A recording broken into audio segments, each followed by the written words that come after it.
People like you deserve to eat rotten food like that. The smell hit first. Not the sound of glasses clinking in first class. Not the soft jazz drifting through the cabin speakers. Not the low murmur of wealthy passengers settling into leather seats 35,000 feet above America. The smell. Rotten, wet, sour enough to turn heads 3 rows away. Nathan Reed looked down at the silver meal tray, sitting in front of him in seat 1A. The lid was still half closed, but the odor leaked through the edges like something alive trying to escape. Flight attendant Melissa Grant had dropped it onto his table less than 10 seconds earlier. "There you go, sir." Her voice had been flat, mechanical, no smile, no warmth. Then she walked away. Nathan didn't move right away. Around him, first class continued pretending everything was normal. A man in a navy blazer swirled red wine under the amber cabin lights. An older woman flipped through a travel magazine. Ice cracked softly inside crystal glasses. Luxury had its own soundtrack, and people paid thousands of dollars to believe ugly things could never enter spaces like this. But ugly things always found a way in. Nathan slowly lifted the silver lid. The smell exploded into the cabin. The chicken breast had turned gray around the edges. Blue-green mold clung to the skin in small patches. The spinach underneath glistened with a strange oily shine that had nothing to do with butter or olive oil. A wet streak of cloudy liquid ran across the plate. Someone across the aisle muttered under their breath. Jesus Christ. Nathan stared at the tray. Still calm, still silent. 41 years old. Tall, lean, dark hair touched with silver at the temples. A charcoal hoodie zipped halfway up his chest. Dark joggers, simple sneakers.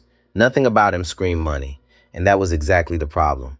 Melissa Grant had noticed him the moment he boarded in New York. Not because he caused trouble. Not because he was loud. Because he looked wrong to her. Melissa had spent nearly 16 years working premium coast-to-coast routes for Pacific Skies Airlines. New York, Los Angeles, Miami, Dallas. She believed she knew first-class people. Men in tailored suits. Women with diamond bracelets. Passengers who tipped $200 without blinking. Nathan Reed did not fit the image in her head. So before he even sat down, she had already decided what he was. Someone pretending to belong.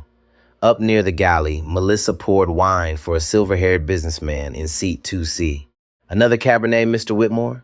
The man smiled warmly. "You always take care of me, Melissa." "That's my job," she said smoothly. Her smile disappeared the second she glanced back towards seat 1A. Nathan still hadn't touched the tray. Beside her, a younger flight attendant named Emily Carter folded linen napkins with nervous hands. Emily was 27, new to the airline. Still young enough to believe rules mattered. She leaned closer. "You actually served him that?" Melissa didn't look at her. "It's food." That tray was in the disposal cart. Now, Melissa turned. Slowly, cold eyes, sharp jaw, the expression of someone used to never being questioned. "You planning to file a report?" Emily swallowed hard. "No, then keep folding." Emily lowered her eyes, but her stomach tightened. Something about the scene felt wrong in a way she couldn't shake. Back in seat 1A, Nathan reached for his phone. Not the call button. His phone. He opened the camera app and took a picture of the tray. Then another.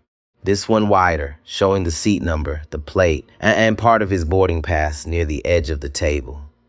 Then he switched to video. The camera moved slowly across the moldy chicken, the slimy spinach, the cloudy liquid near the corner of the plate. In the background, Melissa laughed with another passenger. That laugh made it into the recording. Nathan stopped filming. Across the aisle, an elderly woman lowered her reading glasses. Evelyn Brooks, 72, retired elementary school teacher from Pasadena. She had lived long enough to recognize cruelty when it entered a room quietly. "Honey," she said gently, "that food shouldn't even be on an airplane." Nathan looked at her. His voice stayed low. "It shouldn't be anywhere." Evelyn's face tightened. A man in row 3 wrinkled his nose. "What the hell is that smell?" Melissa heard him. She crossed her arms near the galley entrance, watching Nathan with a satisfaction she tried to hide.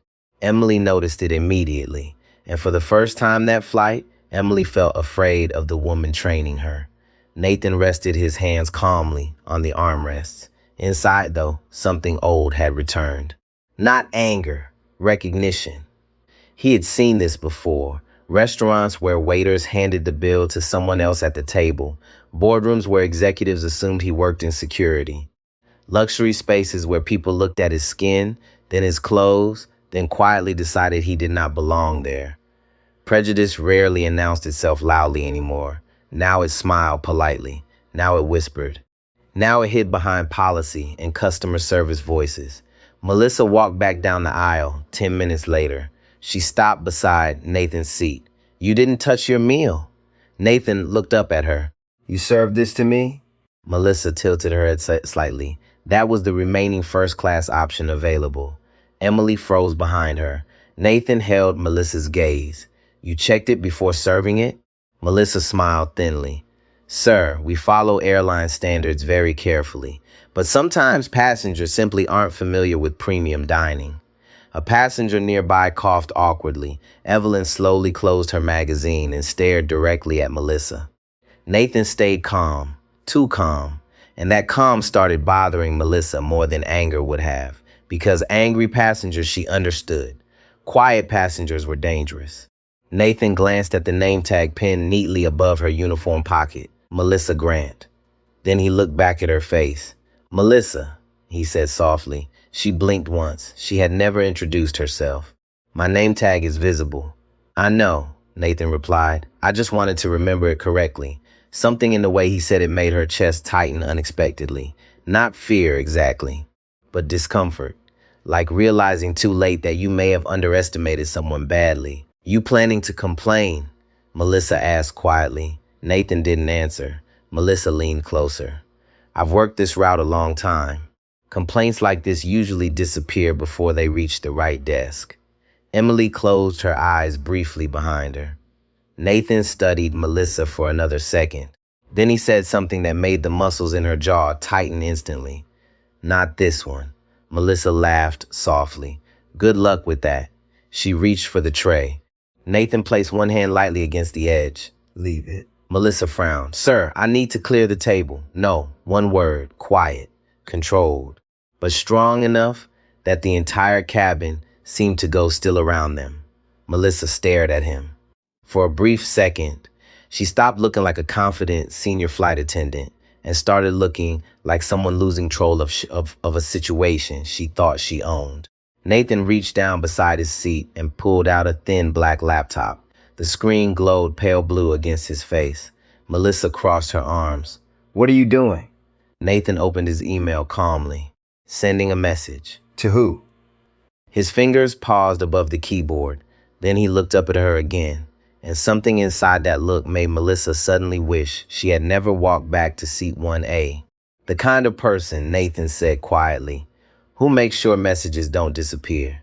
Melissa's smile weakened for the first time all flight, but she still didn't understand, not yet. Nathan began typing. Each keystroke slow, precise, controlled, photos attached, video attached, flight number included. Then finally the recipient name, William Harper, Chief Executive Officer, Pacific Skies Airlines. In seat 1A, the man in the hoodie had just sent the truth directly to the most powerful person in the company. And for the first time since takeoff, the silence inside first class no longer belonged to Melissa Grant. The email left Nathan Reed's laptop in less than a second, but the silence after it felt heavier than the plane itself. He closed the screen slowly. Outside the window, the late afternoon sun burned along the edge of the clouds. Orange light spread across the wing. The engines hummed with a steady force, deep and endless, like the whole aircraft was carrying a secret no one else could hear yet. Nathan sat back in seat 1A. 4 hours remained before Los Angeles. 4 hours for Melissa Grant to believe she had won. Across the aisle, Evelyn Brooks watched him over the rim of her glasses. She had gone back to her magazine, but she had not read a single word. Her eyes kept moving from Nathan to the galley, then back again. "You didn't eat any of it," she said softly. Nathan turned his head. "No, Mama." Evelyn nodded once, slow and careful. "My husband flew for a living," she said. "Commercial pilot. 32 years. He used to say the first duty in the air is not comfort, it is care. Nathan looked at her for a moment. There was kindness in her face. Not pity, not curiosity, kindness. That sounds like a good man, he said. He was, Evelyn replied. Then her jaw tightened slightly, and he would have walked that tray straight to the captain. Nathan allowed the faintest smile. Maybe he still did, in his own way. Evelyn understood what he meant. She did not ask for details. Some people knew when silence was a form of dignity, not weakness. Up front, Melissa stood in the galley with her back partly turned to the cabin. She poured sparkling water into a plastic cup and took a sip as if nothing unusual had happened. But her shoulders were tighter now, Emily noticed. Emily had worked enough flights with Melissa to know her moods.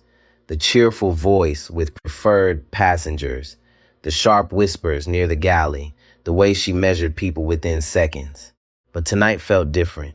Rachel Grant was not just being rude, she had crossed something. Emily could still see the tray in her mind, the gray chicken, the wet spinach, the mold. She could smell it even after Nathan covered it. Melissa, Emily said quietly. Melissa did not turn. What? He recorded it. Melissa gave a small laugh. So? He took photos too. Melissa set the cup down harder than necessary. The plastic bent slightly under her fingers. Let him. People take photos of everything now. Meals, seats, clouds, their own feet. It means nothing. Emily stared at the napkins in her hands. It was from the disposal cart. Melissa's face changed. Not much, just enough. Her eyes moved to Emily, cold and still. You need to be careful with what you think you saw. Emily felt heat rise in her neck. I know what I saw. Melissa stepped closer. Her voice dropped so low it became almost tender. No, honey, you are new. You are tired. You are nervous because a passenger made a face over a meal. That is what you saw. Emily held her breath. Melissa smiled without warmth.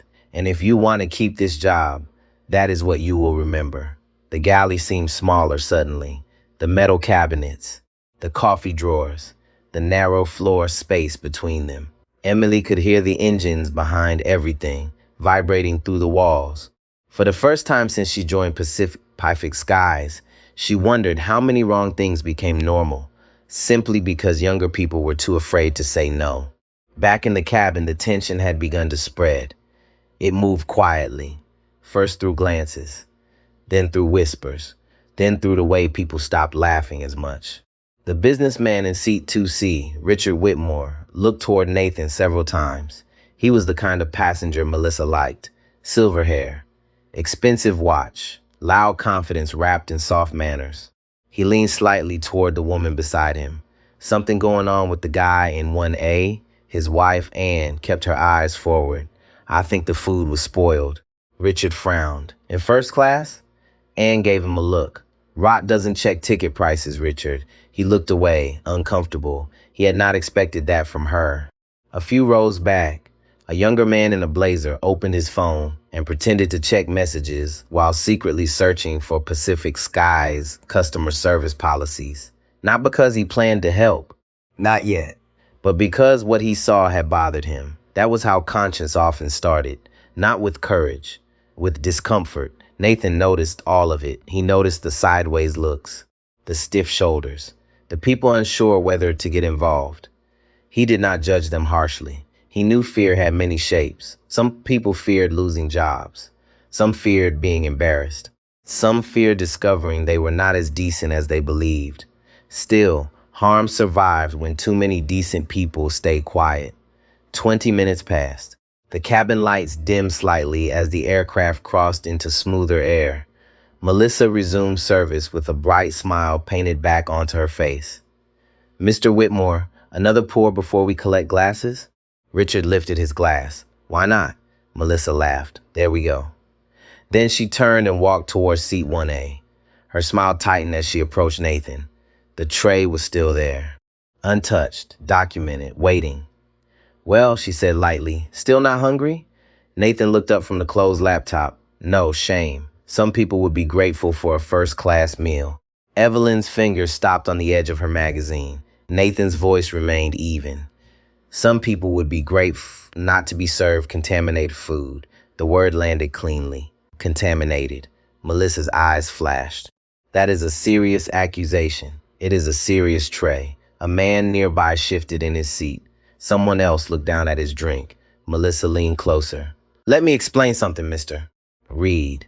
I deal with difficult passengers all the time. Passengers who think money gives them permission to be rude. Passengers who want attention.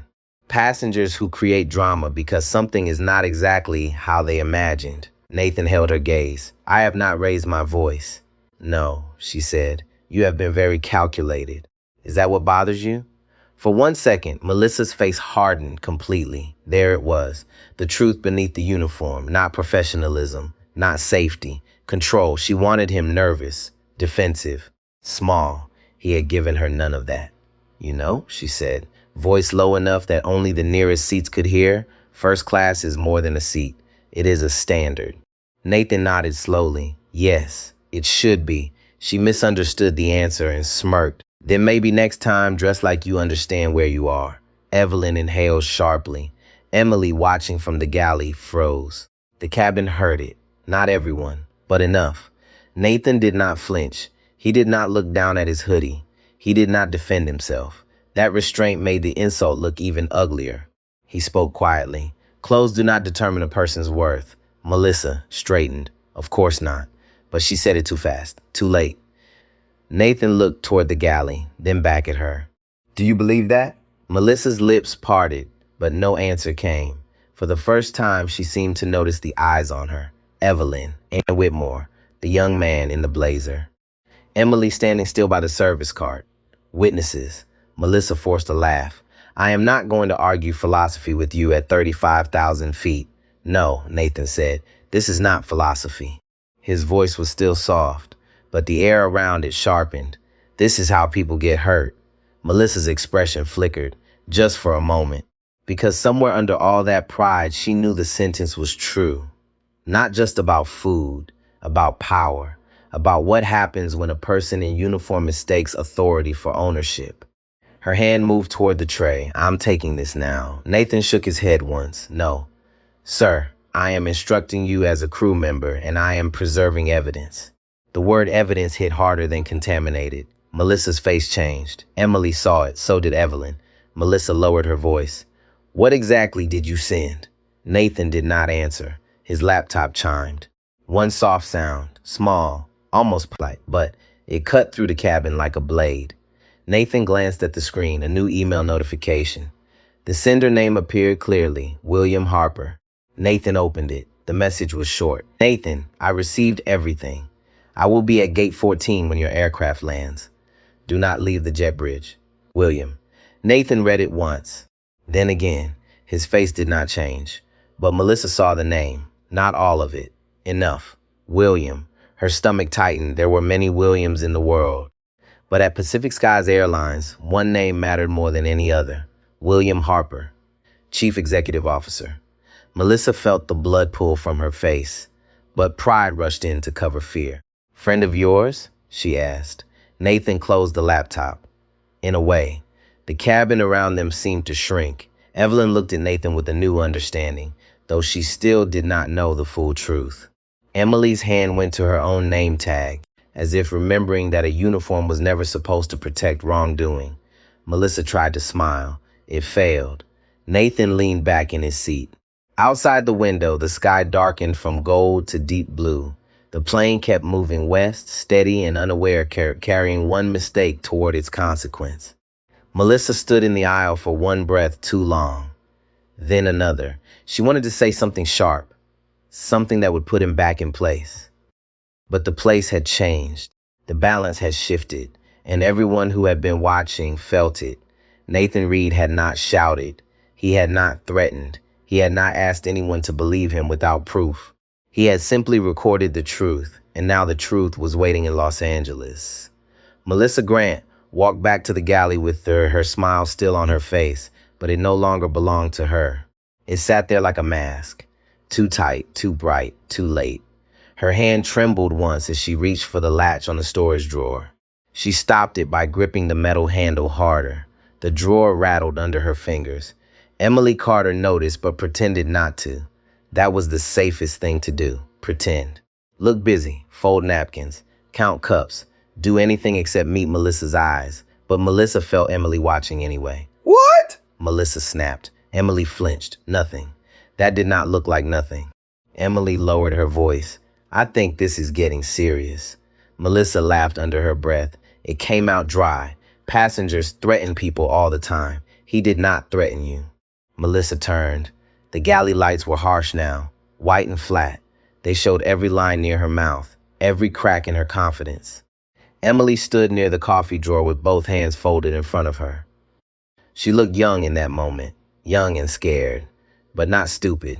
Melissa hated that. He recorded a meal, Melissa said. That is all. He sent it to someone. So? Emily swallowed. You saw the name. Melissa's eyes sharpened. I saw nothing. Emily did not answer. That silence made Melissa angrier than an argument would have. Outside the galley, the first-class cabin had become quiet in a different way. Not peaceful, watchful. Passengers felt the change even if they could not name it. The cabin had the same leather seats, the same soft lights, the same glasses of wine, but now every polite detail seemed thin, like scenery in front of a storm. Nathan Reed sat in seat 1A with his hands resting loosely in his lap. He looked calm. Too calm for a man who had just been insulted. Too calm for a man who had been served food that could have made him sick. Evelyn Brooks kept stealing glances at him. She had spent 38 years teaching children how to read. She knew silence had grammar. Nathan's silence was not empty. It had structure. It had purpose. She leaned toward him slightly. May I ask you something? Nathan turned. Of course. Are you in trouble? That question surprised him, not because of fear, because of care. He gave her a small, tired smile. No, Mom. Evelyn studied his face. Then someone else's. Nathan looked out the window. The sun had dropped lower. The clouds below were no longer white. They were copper and violet now, stretched across the sky like burned paper. Maybe, he said. Evelyn nodded, as if that was enough. Her voice softened. My husband used to say character is what people do when they believe no one important is watching. Nathan looked back at her. That is a hard test. It is, she said. And most people fail it in small ways before they fail it in big ones. Nathan absorbed that, slowly. He had spent much of his adult life learning that power did not make people better. It only made them more visible. In boardrooms, in airports, in restaurants, in homes, people revealed themselves when they thought the other person had no leverage. That was the part that still hurt. Not the insult, not the hoodie comment, not even the tray. It was the certainty behind it. Melissa had believed she could choose his worth, and the world had taught her that belief somewhere. The seatbelt sign chimed softly as the aircraft passed through a patch of light turbulence. Drinks trembled on tray tables. A glass clicked against a saucer. The engines deepened for a moment, then steadied again. Up front, Melissa checked her phone under the counter. No signal. Of course there was no signal. They were still in the air. The onboard Wi-Fi had been spotty all afternoon. She refreshed her work email anyway. Nothing. She refreshed again. Nothing. Her throat felt dry. She hated herself for caring. William Harper could not be involved. That made no sense. The chief executive officer of Pacific Skies did not answer emails from random passengers in hoodies. He did not appear at gates for spoiled meals. He had shareholders, roots, regulators, unions, investor calls. Melissa had told herself this 3 times. The 4th time, she almost believed it. Then Emily spoke again. Melissa, what now? Should we tell the captain? Melissa stared at her. Tell him what? That a passenger may serve and safe food. Melissa stepped closer, her voice low. Listen to me carefully. We do not use words like unsafe unless we know what we are talking about. Emily's eyes flicked toward the cabin. I know what mold looks like. Melissa leaned in. You know what happens when reports get filed? Flights get investigated. Crew gets questioned. People start looking for someone to blame. Emily's face tightened. Maybe they should. The words were soft, but they landed hard. Melissa looked at her as if seeing her for the first time. You think you are being noble? Emily's hands curled around the edge of the counter. I think he was treated badly. Melissa gave a short laugh. He was treated like a passenger who wanted drama. No, Emily said. Her voice shook, but she did not stop. He was treated like someone you decided did not belong. For a second, the galley went completely still. Even the engine noise seemed to fall back. Melissa's expression turned cold. "You are done talking." Emily lowered her eyes. But something had changed in her too. Fear was still there, but under it, a thin line of courage had appeared. The kind that often starts too late, but still matters. In the cabin, Richard Whitmore cleared his throat and waved Melissa over. She snapped back into service mode instantly, smile on, shoulders back, voice bright. "Yes, Mr. Whitmore?" Richard glanced toward Nathan, then lowered his voice. "Everything all right up here?" Melissa laughed lightly. "Just a minor catering issue, nothing to concern yourself with." Richard accepted that answer because it was easier, but his wife Anne did not. Anne looked directly at Melissa. That did not smell minor. Melissa's smile tightened. "I understand your concern, Mom." Do you? The question was quiet. Melissa paused. Anne Whitmore was in her late 60s, dressed in an ivory cardigan with a wedding ring that had been worn smooth by decades. She did not look angry. She looked disappointed. That was worse. "My son has food allergies," Anne said. "We learned a long time ago that careless service can put someone in an emergency room." Melissa's face stiffened. "As I said, we are handling it." Anne glanced at Nathan. Are you? Richard shifted uncomfortably. But she did not look away. Melissa gave a tight nod and moved on. By the time she reached the galley again, the pressure in her chest had become sharp. Passengers were noticing. That was bad. Passengers talking to each other was worse. Passengers with phones were the worst. She looked down the aisle. Nathan was not filming anymore. He did not need to. The damage had already moved beyond the camera. Melissa took a breath. Control the cabin. That was what training taught. Control the cabin. Control the tone. Control the record. She picked up the service tablet and opened the passenger manifest. Her finger moved quickly down the list. 1A, Nathan Reed. Full fare first class. Diamond Premier status. Special handling note. She frowned. There was a corporate code attached to his booking. Not unusual by itself. Many executives had corporate codes, but this one made her finger pause. OSF Executive Travel. Her eyes narrowed. Orion Freight Systems. She had heard the name. Everyone in the airline industry had. Orion Freight had been in the business news for months. A major logistics company. Aggressive expansion. Rumors of a partnership or acquisition in aviation services. Melissa stared at the screen. Nathan Reed. A memory clicked faintly. A headline she had scrolled past in a crew lounge. Something about Orion's chief executive officer staying low profile. A billionaire who avoided press photos. A man known for wearing casual clothes even in high-level meetings. Her pulse jumped. No. She tapped the screen again, as if the tablet might correct itself. It did not. The cabin seemed to tilt slightly. Though the aircraft was steady, Emily saw Melissa's face. What is it? Melissa locked the tablet and placed it down. Nothing. But her voice had changed. Nathan Reed, Orion Freight Systems, William Harper. The pieces did not fully connect yet, but they were close enough to make her palms damp. She looked toward seat 1A. Nathan was watching the window, not her. That made it worse. He did not look like a man waiting to win. He looked like a man who had already handed the truth to the right people and no longer needed to perform. A flight attendant's power lived in the narrow space between takeoff and landing. In that space, passengers depended on the crew. Food, water, safety, rules, tone, permission. Melissa had treated that borrowed authority like personal ownership. Now the plane was moving toward land, and borrowed power had an expiration time. The captain's voice came over the intercom. "Ladies and gentlemen, this is Captain Harris from the flight deck. We are beginning our initial descent toward Los Angeles. We expect to be on the ground in about 40 minutes. A soft shift moved through the cabin. Seats adjusted.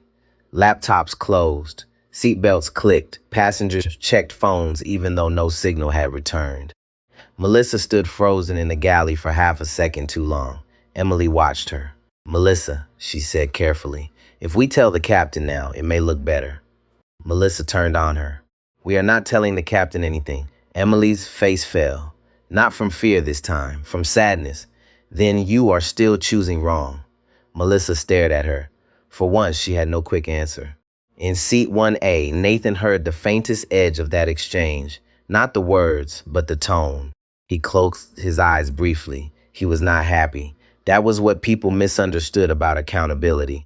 It was not revenge. Not if it was honest. Revenge wanted someone ruined. Accountability wanted harm to stop. Nathan had learned that distinction the hard way. In business. In life. In rooms where people confused politeness with weakness until consequences arrived. He opened his eyes as the aircraft dipped gently through a thin layer of cloud. Los Angeles appeared below in scattered gold. A city of lights, a city of deals, a city where people reinvented themselves every day and still carried the same old prejudices into new rooms. Melissa moved through the cabin for final checks. Her smile returned, but now it flickered. She checked seat backs, collected glasses, repeated safety phrases with the speed of habit. When she reached Nathan, she stopped. His tray table was still down. The contaminated tray still sat there, covered but present. "Sir," she said, voice strained. "For landing, your tray table must be stowed." Nathan looked at her. "I understand. I need the tray. You can take it after we land. That is not how this works." Nathan's gaze stayed steady. "It is now." The words were quiet, but around them people heard. Melissa's nostrils flared. For 1 second, all her panic turned back into anger. "Mr. Reed, I can report you for failure to comply with crew instructions." Nathan nodded once. "You can." The simplicity of it stopped her. He was not afraid of the report. He welcomed the record. Evelyn leaned toward the aisle. You should be careful, dear, she said to Melissa. Melissa looked at her sharply. Evelyn's voice remained gentle. When people are calm in the face of disrespect, it is usually because they have more strength than you realized. Melissa said nothing. The landing gear lowered beneath them with a deep mechanical rumble. The floor trembled. Outside, runway lights stretched into view like two bright lines, pulling them toward judgment.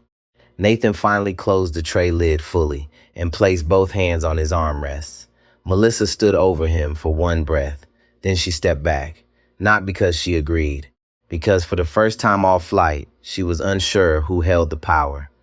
The wheels hit the runway with a hard chirp. Reverse thrust roared. The cabin pushed forward against seatbelts. Los Angeles took them in. And somewhere beyond the jet bridge at Gate 14, William Harper was already waiting. The aircraft slowed under the night lights of Los Angeles, and Melissa Grant felt every second of the taxi in her bones. The runway lights slid past the windows in long white streaks. The engine softened from a roar to a low growl. Around her, passengers began reaching for phones, watches, glasses, handbags, all the small pieces of life people grabbed the moment they believed danger had passed. But danger had not passed. It had only landed. Melissa stood near the forward galley with one hand pressed flat against the cabinet door. Her palm was damp. She wiped it once against her skirt, then straightened her jacket. She checked her reflection in the tiny metal panel near the service door. Hair neat, lipstick in place, name tag straight, Melissa Grant, senior purser, Pacific Skies Airlines. For years, that little silver tag had meant authority. It opened doors. It ended arguments. It made passengers lower their voices. Tonight, it felt smaller. Emily Carter stood beside the jump seat, buckling and unbuckling the strap at her waist with nervous fingers. Melissa looked at her. "Stop fidgeting." Emily froze. "Sorry." "We are going to open the door, thank passengers, and finish the flight like professionals." Do you understand? Emily nodded, but she did not look convinced. Melissa leaned closer. "And you are not going to say one word about that tray unless someone asks you directly." Emily finally looked up. Her eyes were tired. "Melissa, someone is going to ask." Melissa opened her mouth, but the aircraft turned sharply toward the gate, and the sudden movement made the cabinet rattle beside them. The captain came over the intercom. "Ladies and gentlemen, welcome to Los Angeles. The local time is 8:46 in the evening. Please remain seated with your seatbelts fastened until the seatbelt sign has been turned off." His voice was calm, routine, the kind of voice that made people believe systems were working. Nathan Reed sat in seat 1A, still calm, still upright, his leather bag already zipped and resting by his feet. The covered tray remained on the side table. He had not let it out of sight. Evelyn Brooks looked at him with quiet concern. "You going to be all right?" Nathan turned to her. "Yes, Mom." She nodded toward the forward door. "I don't think she is." Nathan glanced at Melissa. For the first time that evening, he allowed himself to look tired. Not weak, not defeated, just tired. "That depends on what she does next," he said. Evelyn studied him. "You still sound like you hope she chooses right." Nathan looked down briefly. "I always hope people choose right before consequences have to choose for them." Evelyn's expression softened. That was the part of him Melissa had never seen. She had seen the hoodie, the quiet, the seat. She had not seen the man. The plane eased into gate 14. A soft thud moved through the cabin as the jet bridge connected. The engines wound down. The seatbelt sign chimed off. Immediately, the cabin came alive. Phones lit up. Messages arrived. Seatbelts snapped open. Overhead bins clicked. Melissa stepped to the front door with practiced motion. Muscle memory saved her where confidence could not. She lifted the handle, waited for the ground crew signal, and forced her smile into place. "Thank you for flying Pacific skies." The door opened. Cold airport air slipped in, carrying the smell of jet fuel, coffee, and polished terminal floors. The first passengers began to rise. Richard Whitmore stepped into the aisle first. He adjusted his blazer, took his leather briefcase from the overhead bin, and gave Melissa a familiar nod. "Smooth landing." Melissa smiled. "Glad you enjoyed the flight, Mr. Whitmore." But Richard hesitated. His eyes moved behind her, toward Nathan's seat. For once, he did not offer the easy compliment she expected. Instead, he said quietly, "That situation earlier. I hope the company handles it properly." Melissa's smile held, but barely. Of course. Ann Whitmore followed him. She paused at the door. Her voice was gentle, but it carried weight. "Professionalism is not how warmly you treat people you like. It is how carefully you treat people you underestimate." Melissa's face stiffened. Ann did not wait for a reply. She stepped into the jet bridge. Then Evelyn Brooks came forward, carrying her small bag and magazine. She stopped beside Nathan's row. "Take care of yourself," she said to him. Nathan stood slightly to help her lift the strap over her shoulder. "You too, Mrs. Brooks." She placed one hand briefly on his arm. "And do not let them tell you this was small." Nathan nodded. "I won't." Evelyn walked toward the door, then stopped in front of Melissa. The two women looked at each other, one in uniform, one with 72 years of life in her eyes. Evelyn spoke softly. "You had a chance to fix it in the air." Melissa did not answer. Evelyn stepped off the plane. The cabin emptied slowly after that.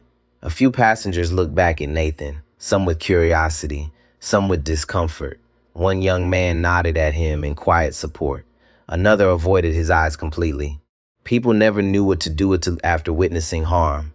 Some wanted justice. Some wanted distance. Some wanted to forget quickly so they would not have to ask themselves why they stayed silent. At last, Nathan stood. He lifted his bag over one shoulder and took the covered tray carefully in his other hand. Melissa saw it. "You cannot take airline property off the aircraft," she said. Her voice was sharper than she meant it to be. Nathan looked at her. "I am not taking it far." "Sir, the tray needs to remain with crew." "No," he said. "It needs to remain with evidence." That word again, evidence. It made Emily look down. It made Melissa's stomach turn. Nathan stepped into the aisle. He was taller than Melissa remembered. Not imposing in a dramatic way, just steady, present. The kind of person who took up space without needing to push. As he reached the door, Melissa leaned slightly toward him. She should have said nothing. She knew it. Emily knew it. But pride is strange. It will drag a person back to the cliff even after they have seen the edge. Melissa whispered. "Next time, Mr. Reed, maybe wear a suit if you want people to take you seriously." Nathan stopped. Not suddenly, just enough. The jet bridge noise filled the space between them. Rolling bags, distant announcements, a ground worker speaking into a radio. Nathan turned his head. His eyes were not angry. That made it worse. They were almost sad. "Melissa," he said quietly, "you really should have read the manifest more carefully." Her throat tightened. What is that supposed to mean? Nathan held her gaze. Respect should not require a title. Then he stepped into the jet bridge. Melissa exhaled through her nose, trying to dismiss the moment, trying to feel superior again, trying to turn him back into a difficult passenger in her mind. But then she heard voices, not passengers, not gate agents, formal voices, controlled, male and female, serious. She leaned slightly out of the aircraft door and looked down the jet bridge. Her body went cold. About 10 feet away stood a small group of people. 2 airport security officers, a woman in a dark suit holding a tablet. A man from airport operations with a radio clipped to his belt. Another man Melissa recognized from corporate training videos. And in the center stood William Harper, Chief Executive Officer of Pacific Skies Airlines. Silver hair, dark tailored suit, expression hard enough to silence a room. Melissa's smile collapsed. William Harper did not look toward the other passengers. He did not scan the crowd. He did not greet Mr. Whitmore, who walked past him unnoticed.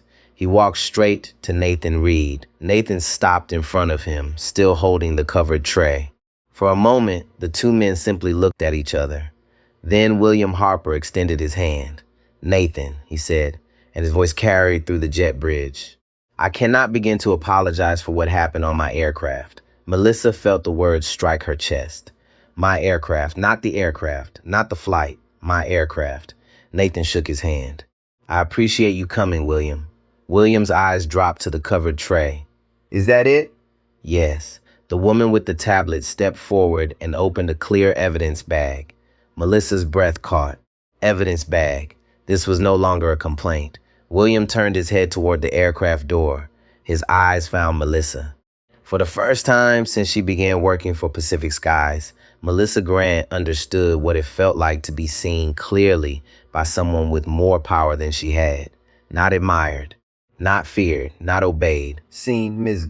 Grant, Williams said. Her legs felt stiff as she stepped out of the doorway. "Yes, sir." She tried to smile. It failed. "I am Melissa Grant, senior purser. We had a smooth arrival into Los Angeles." William looked at her hand as she started to extend it. He did not take it. Her arm lowered slowly. "I reviewed the photos," he said. "And the video." Melissa swallowed. There may have been a catering issue. William's face did not move. There was a service issue, a safety issue, and possibly a regulatory issue. The airport operations manager stepped closer. "We have already requested that the aircraft galley trash and catering carts be held for inspection." Melissa looked at him. "You what?" The woman with the tablet spoke next. Her voice was even, legal, precise. "Ms. Grant, do not remove or dispose of any materials from the forward galley." Emily appeared in the aircraft doorway behind Melissa, pale and still. William looked past Melissa. "Are you Emily Carter?" Emily's mouth opened slightly. "Yes, sir. I may need a statement from you." Melissa turned sharply. "Emily has nothing to do with this." William's eyes cut back to her. "That is not for you to decide." The words were calm, final. Nathan stood silently beside them, the tray now sealed inside the evidence bag. The man Melissa had treated like someone beneath her was not speaking over anyone. He was not demanding revenge. He was letting the truth stand on its own. That restraint was more powerful than shouting. Melissa felt panic begin to rise. "It was a mistake," she said quickly. "If the tray was spoiled, then catering loaded it incorrectly. We serve what we are given." William stepped closer. "Did catering load it?" Melissa blinked. "I assume so." The operations manager looked down at his phone. "We will know shortly. The loading records are being pulled now." Melissa's mouth went dry. William's voice lowered. "Miss Grant, you had multiple chances to remove that tray, report the problem, and protect the passenger. Instead, you mocked him." Melissa shook her head. "I did not mock him." Nathan finally spoke, quietly. You told me to wear a suit. The jet bridge went still. Emily closed her eyes. William looked at Melissa. For a long second, he said nothing. When he did speak, his voice was colder. "You said that after serving him contaminated food?" Melissa's breathing changed. Fast now, shallow. "I did not know it was contaminated." William looked at the evidence bag. "Then why did you try so hard to take it away?" No one moved. No one rescued her. That was the moment Melissa understood. The uniform did not protect the lie. Seniority did not protect the lie. Confidence did not protect the lie. Truth had arrived first. William turned to airport security. Please escort Ms. Grant to a private room for an initial statement. She is suspended from duty pending investigation. Melissa's eyes widened. Suspended? Yes. You cannot do that here. William held her gaze. I just did. The words were short, clean, final. Melissa looked toward Nathan, searching for anger, triumph, anything she could use to call him cruel. But he only looked tired. That made the shame sharper. Security stepped beside her, not touching her yet. Mom, one officer said gently. This way. Melissa stood frozen. Behind her, Emily whispered, almost to herself. I should have spoken sooner. Nathan heard her. He turned slightly. You are speaking now. Emily looked up, eyes wet. That small sentence did something no punishment could do. It gave her back a piece of herself. Melissa was led down the jet bridge under the bright airport lights, away from the aircraft where she had felt powerful for so many years. Behind her, William Harper stood beside Nathan Reed, the evidence sealed between them. The flight was over. The reckoning had just begun. Melissa Grant had walked through jet bridges hundreds of times, but never like this. Usually, she's moved control. Chin high, uniform sharp, passengers thanking her, crew members stepping aside. The jet bridge was familiar ground, a narrow tunnel between her world in the air and the terminal below. Now every step felt exposed. The airport security officer walked on her left. Another stayed a few feet behind. Neither man touched her. They did not need to. Their presence was enough. Their silence was worse. Behind them, the aircraft door remained open. Emily stood just inside it, pale under the cabin lights. Nathan Reed stayed near William Harper, calm and still, while the legal officer sealed the evidence bag and labeled it. Melissa looked back once. Nathan did not look at her. That hurt more than she expected, not because she wanted sympathy, because it meant she no longer mattered to him as a person in control. She was now part of a record, a statement, a chain of events, a problem to be handled. The sliding doors at the end of the jet bridge opened with a soft hiss. The terminal spilled out before her. Bright lights, polished floors, rolling suitcases, tired families, business travelers checking phones, a child crying near a stroller while his mother searched for a boarding pass. Life kept moving. That made Melissa feel even smaller. One of the officers gestured toward a side corridor. This way, Mom. Melissa stopped. I need to call my union representative. You'll have an opportunity to make calls, the officer said. I said I need to call now. His face remained neutral. Mom, we're taking you to a private room for an initial statement. You are not under arrest. The words should have comforted her. They did not. Not under arrest meant not yet. Melissa walked again. Her heels clicked against the floor too loud in the hallway. She felt people looking. Maybe they were not. Maybe it was only shame giving every stranger eyes. But the feeling followed her like heat. In a small airport office near the gate, the officer opened the door and led her inside. The room smelled of old coffee and printer toner. A metal desk sat in the center. 2 plastic chairs, a wall clock, a framed safety poster about reporting suspicious activity. Melissa almost laughed at that. Almost. The officer pointed to the chair. Please have a seat. She remained standing. I have worked for Pacific Skies for nearly 16 years. The officer did not react. I understand. No, you do not understand. I am the senior purser on that route. I train people. I handle celebrities, executives, medical emergencies, drunk passengers. I have protected that airline more times than anyone in corporate will ever know. Her voice rose with every sentence. The officer waited. That patience felt insulting. Melissa sat down suddenly, as if her legs had given up on her. A few minutes later, the door opened. The woman from the legal team entered first. Her name was Karen Bell, mid-50s, gray hair pulled back, black suit, reading glasses hanging from a thin cord around her neck. Behind her came a man from airport operations named Martin Lewis, carrying a tablet and a folder. Karen sat across from Melissa. Ms. Grant, this is an internal fact-finding interview. Because the matter may involve passenger safety, airport security is present. You may request representation before answering employment-related questions. Melissa crossed her arms. Then why am I here? Karen opened the folder. Because there are basic safety facts we need to preserve immediately. Melissa looked away. Catering made a mistake. Martin looked up from the tablet. That is what we are checking. Karen placed a printed still image on the desk. It was taken from Nathan's video. The tray, the gray chicken, the mold, the wet spinach. Melissa's stomach tightened. Karen did not raise her voice. Did you serve this tray to Mr. Reed? Melissa stared at the photo. I served him a meal assigned to first class. That is not what I asked. Melissa's jaw moved. Yes. Karen wrote something down. Did you inspect it before serving? It was covered. Did you notice an odor? Melissa looked up sharply. Airplane food smells strange sometimes. Martin's eyes lifted. Not angry, just unconvinced. Karen placed another paper on the table, a galley inventory sheet. This was the meal count loaded in New York. There were no extra chicken entrees assigned to first class after service began. Melissa looked at it without touching it. I do not handle catering records. No, Karen said, but you handle the meals. Silence pressed into the room. In another part of the terminal, Nathan sat in a private airline lounge with William Harper and two members of the operations team. The lounge was empty except for them. Outside the glass wall, travelers moved past in the terminal, unaware that inside this quiet room, a company's public face was beginning to crack.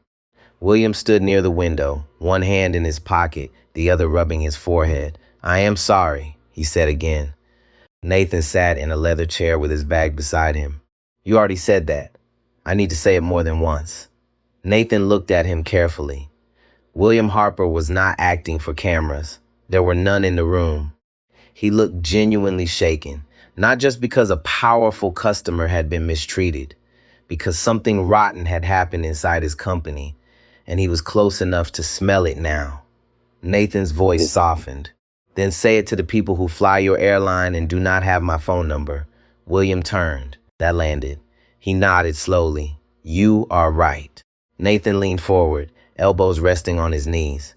She did not treat me that way because she knew who I was. She treated me that way because she thought I was nobody. William looked down. That was the part no public statement could polish. Outside, a ground cart rolled past the window. Its amber light blinked in slow circles against the glass. Nathan continued. That is the real test of service. Not how your crew treats the person in the suit.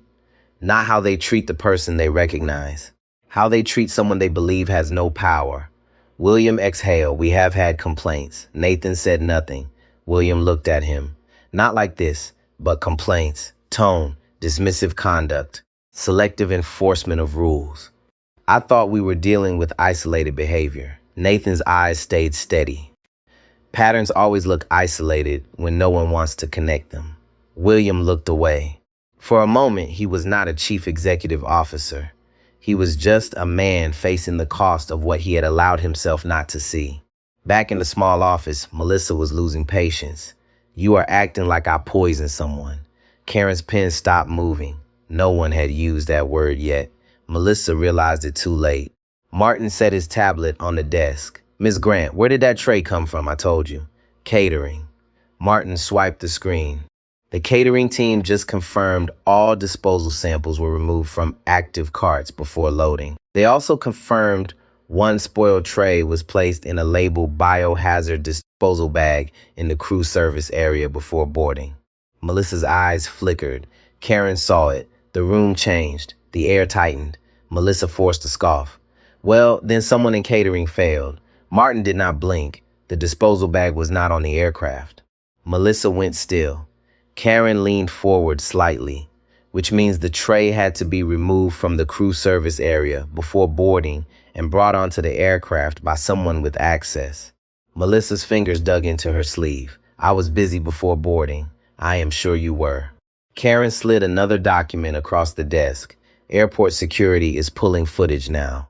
The clock on the wall ticked once, then again. Melissa stared at the paper but did not read it. Her mind moved too fast. Crew lounge, disposal cart, the plastic bag, the smell, her own gloved hand lifting the tray, The stupid satisfaction she felt when she thought about Nathan seeing it. It had seemed small then. Cruel, yes. But small. A lesson, a humiliation, a private joke. That was how people justified harm. They made it smaller in their own minds so they would not have to face the shape of it. The door opened. A uniformed airport police officer stepped in. He spoke quietly to the security officer near the wall, then handed Martin a printed page. Martin read it. His expression changed. Karen noticed immediately. What is it? Martin looked at Melissa. Security footage shows Ms. Grant entering the crew service area approximately 2 hours before departure. Melissa's lips parted. Karen's voice stayed calm. And? Martin swallowed once. Footage appears to show her opening the biohazard disposal bag. The room went silent. Melissa shook her head. No. Martin kept reading and removing an item consistent with a covered meal tray. No, Melissa said again, louder now. That is not what happened. Karen's eyebrows did not move from her face. Then tell us what happened. Melissa looked from Karen to Martin to the officer near the wall. No friendly faces. No passengers she could charm. No junior crew member she could intimidate. Just facts closing in. Her voice dropped. I did not think he would eat it. The sentence came out before she could stop it. Karen's pen froze. Martin looked up slowly. Even Melissa seemed to hear the words after they left her mouth. I did not think he would eat it. Not it was safe. Not it was a mistake. Not I did not know. I did not think he would eat it.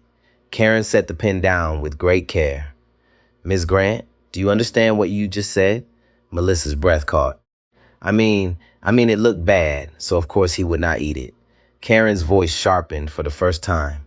You knowingly served a passenger food that looked unsafe. Melissa shook her head fast. No, that is not what I meant. But it was too late. Some words do not return once spoken. In the lounge, William's phone buzzed. He looked down.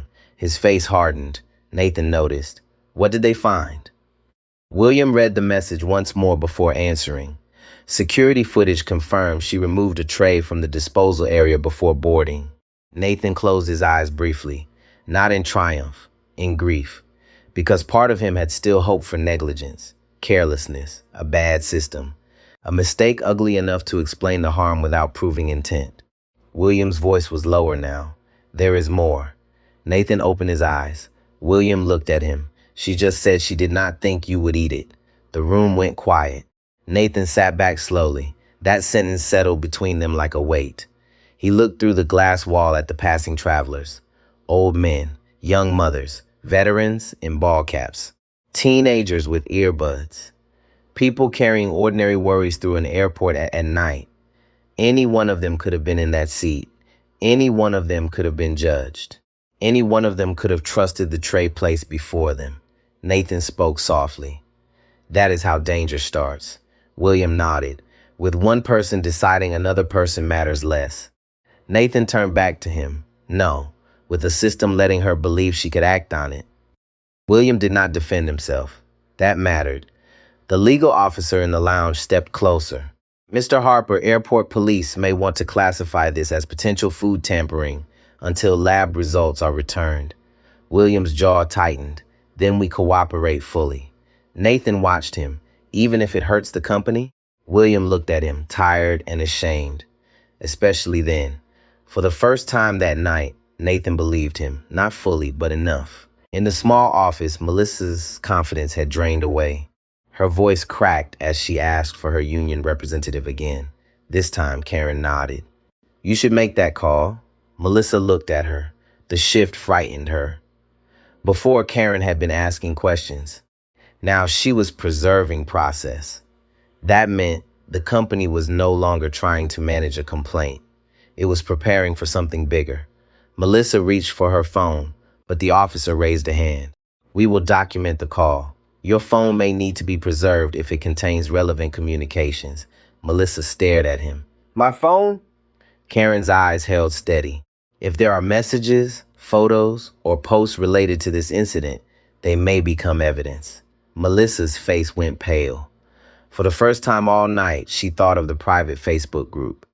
The photo she had taken from the galley. Nathan in seat 1A, the caption, the comments. Her mouth went dry. Karen saw the fear, And in that moment, she understood there was more. "Miss Grant," Karen said slowly, "is there something on your phone we need to know about?" Melissa said nothing. Outside the office, airport announcements echoed through the corridor. A boarding call for Seattle. A delayed arrival from Denver. Normal life moving in clear, practiced rhythms. Inside, the truth took another step forward, and Melissa Grant, who had once believed complaints disappeared before they reached the right desk, finally understood something terrifying. This one had reached the right desk, and it was not going away.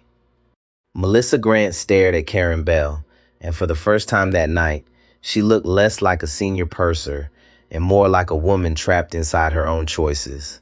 Her phone sat on the edge of the desk, black screen, face down, silent, but it no longer felt like a phone. It felt like a witness. Karen did not reach for it. She did not need to. The airport police officer by the wall had already made a note. Martin Lewis stood beside the desk, with his tablet pressed against his chest, his eyes fixed on Melissa's face.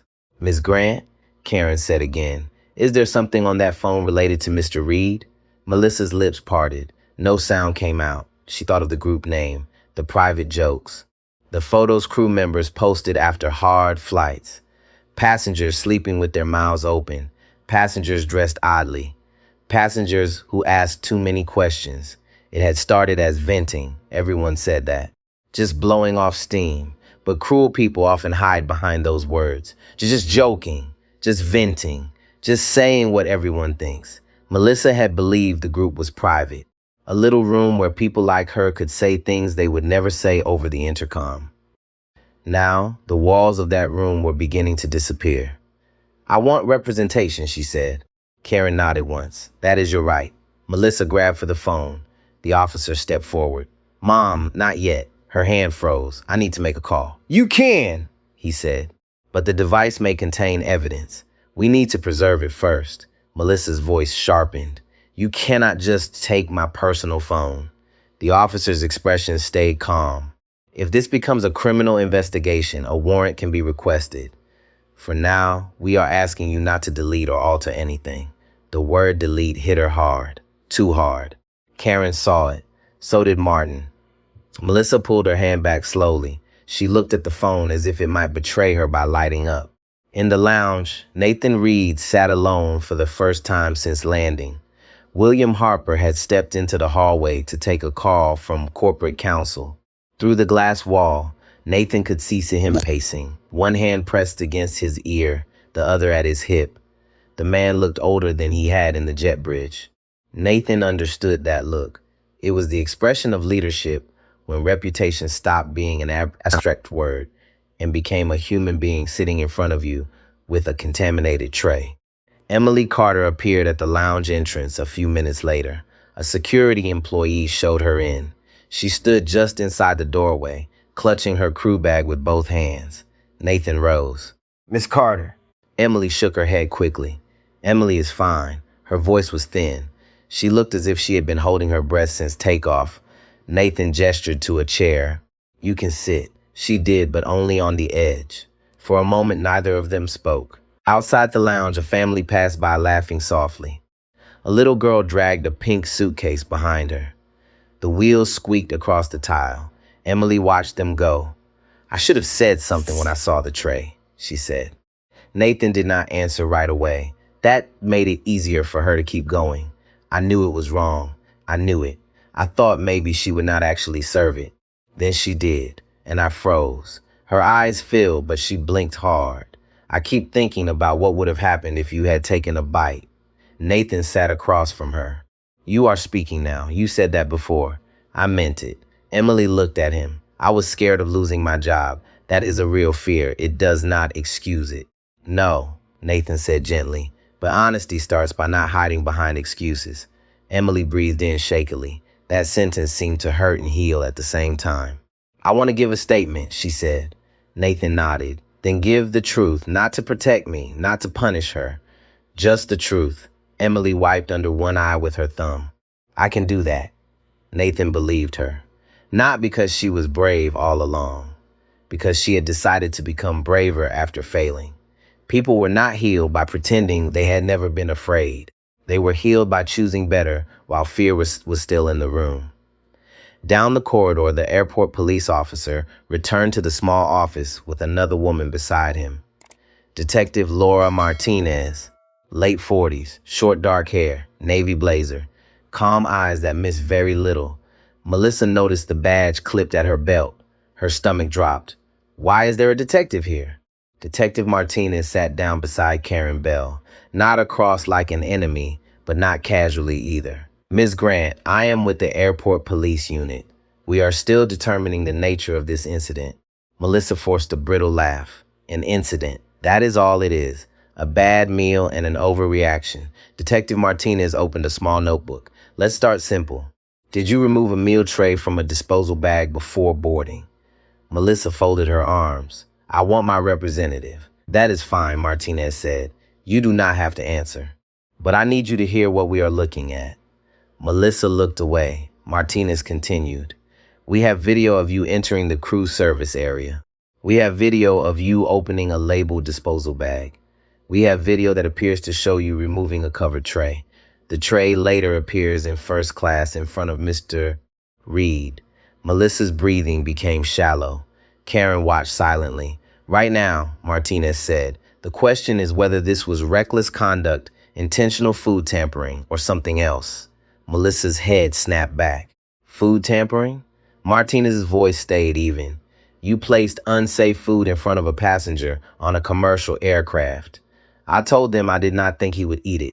That may establish that you knew it was unsafe. Melissa's eyes widened. She had not understood that. Not fully. People often confess while trying to defend themselves. They think motive sounds better than the act. They say they did not mean real harm, as if cruelty becomes safe because they expected the victim to avoid the worst of it. Martinez let the silence work. Then Martin's tablet buzzed. He looked down. His face changed again. Karen saw it. What is it? Martin turned the tablet toward Karen, then toward Detective Martinez. The lab at the airport catering facility ran a rapid surface screening on the spinach sample. Melissa gripped the arms of the chair. Martinez looked at the screen. What did they find? Martin's voice lowered. Residue consistent with industrial degreaser. Melissa stopped breathing for a second. Karen's jaw tightened. Say that again. Industrial degreaser, Martin repeated. Likely from a galley cleaning product.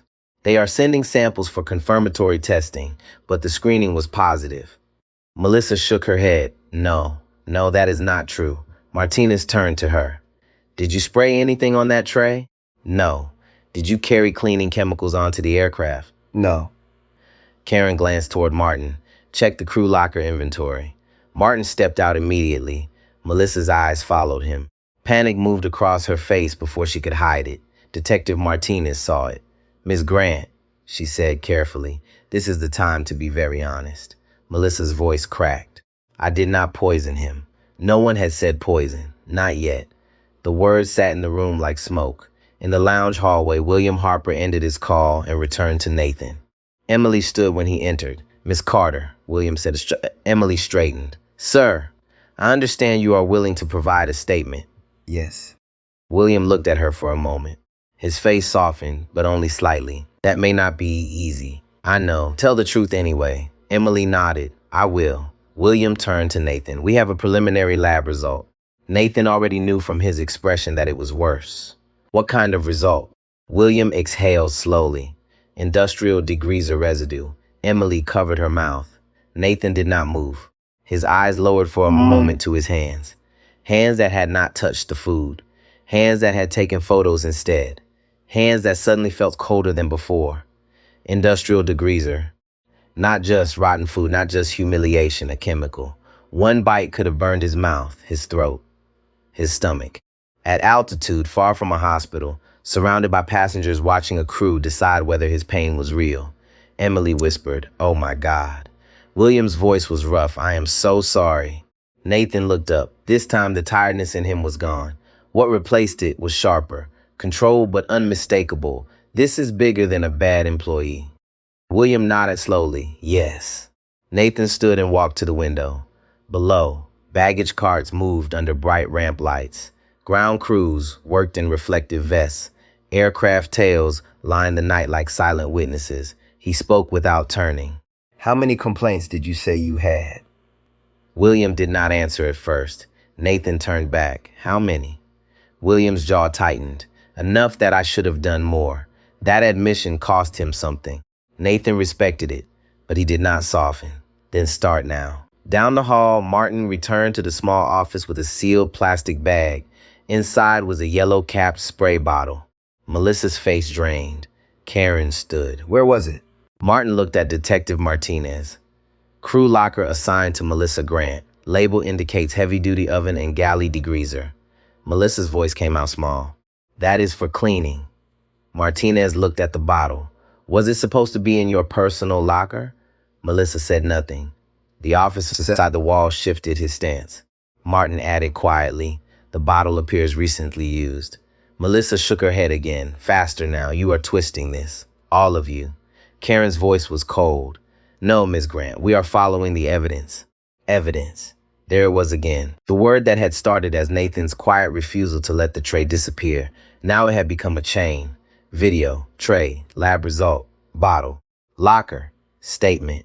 Melissa stared at the floor. For the first time all night, she truly saw the shape of what she had done. Not the joke version, not the private group version, not the version where Nathan was embarrassed and she laughed about it later. The real version. A passenger trusted her. She placed danger in front of him. Detective Martinez leaned forward. Ms. Grant, I need to ask you one more time. Did you spray that tray? Melissa's mouth trembled. No, but the word had no strength left. Karen's phone buzzed.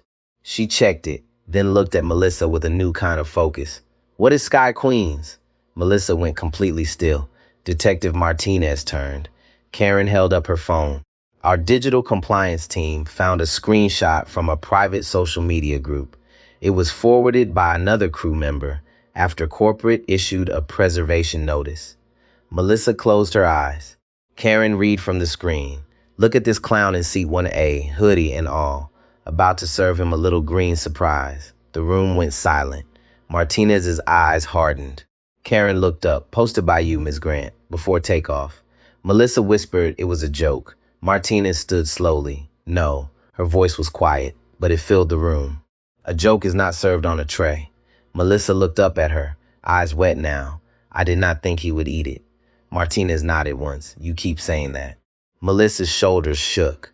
I just wanted to scare him. Karen's expression was unreadable. Because of his clothes? Melissa wiped her face angrily. Because he was acting like he owned the place. In the lounge, Nathan listened as William received the update over speaker from Karen. The words came through clipped and clear. Sky Queens. Green surprise. Clown in seat 1A. Acting like he owned the place. Emily began to cry silently. William closed his eyes. Nathan stood very still. Then he said almost under his breath, I did own the seat. No one answered. Because everyone in that room understood he was talking about more than a seat. He was talking about the right to exist in a place without being tested, without being reduced, without having his humanity placed beneath someone else's assumptions. William looked at him. Nathan, there is something I need to say before this goes any further. Nathan turned. William's voice dropped. The board meeting tomorrow, the acquisition. If you want to walk away from Pacific Skies, I would not blame you. Nathan looked out at the runway again. For a long moment, he said nothing. Then he spoke. I do not want to walk away. William stared at him. Nathan turned back. I want to know how deep this goes. The room seemed to tighten around those words. Because the story was no longer only about Melissa Grant. It was about a company, a culture, a system that had taught one woman she could confuse prejudice with authority. And somewhere down the hall, Melissa Grant sat in a small airport office, finally understanding that a private joke had become public evidence, that her words had weight, that her actions had victims. That respect withheld from one person can expose the sickness of an entire room. The night outside Los Angeles kept moving. Planes landed. Passengers hugged families. Coffee shops closed gateside. But inside Pacific Skies Airlines, something had broken open. And the truth was still not finished speaking. Detective Laura Martinez stepped out of the interview room with the look of someone who had just watched a small lie turn into something with teeth. The hallway outside Gate 14 was quieter now. Most of the passengers from the flight had gone. Cleaning crews moved through the aircraft with gloves and clear bags.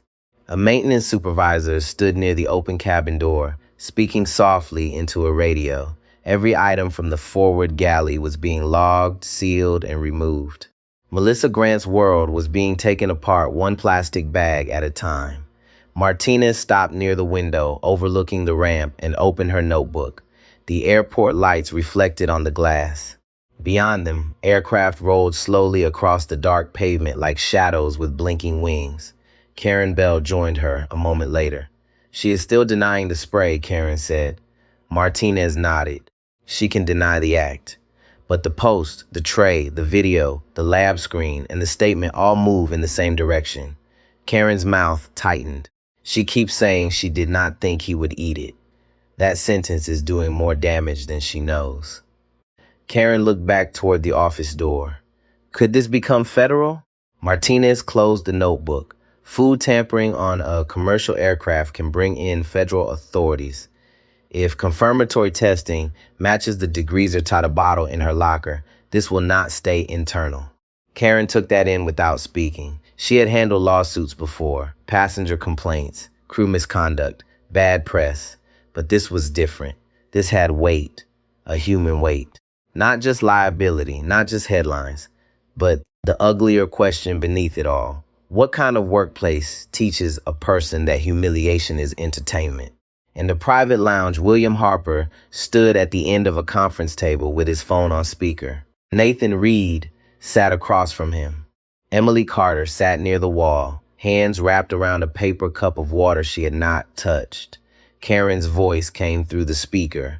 "We have a confirmed screenshot from the Sky Queens group. Our compliance team is preserving it. We have at least 12 visible comments, encouraging or laughing at the post." William's face hardened.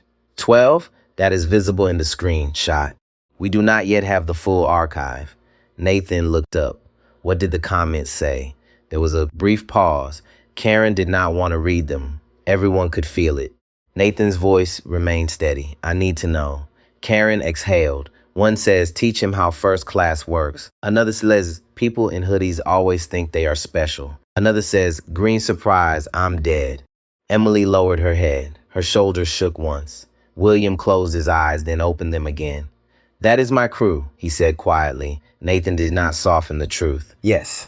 The word landed with force because it carried no anger, only fact. William walked to the window. Below, a baggage cart turned sharply, its small amber light spinning. He watched it for a moment like it might give him an answer. "I used to think culture was speeches," he said. "Training modules, values posters, the words we put in the employee handbook." Nathan waited. William turned back. "But culture is what people laugh at when they think leadership is not listening." Emily wiped her face quickly. "I was in that group," she said. The room went still. William looked at her. Emily gripped the cup tighter. "I never posted. I never commented. But I was in it. Melissa added me after training. She said it was where crew could vent." Karen's voice came through the phone. "Careful now. Emily, are you willing to provide access to what you can see in the group?" Emily nodded, then remembered Karen could not see her. Yes. William's expression tightened, but he did not explode. That mattered. Emily kept going. At first, it was normal stuff. Delays.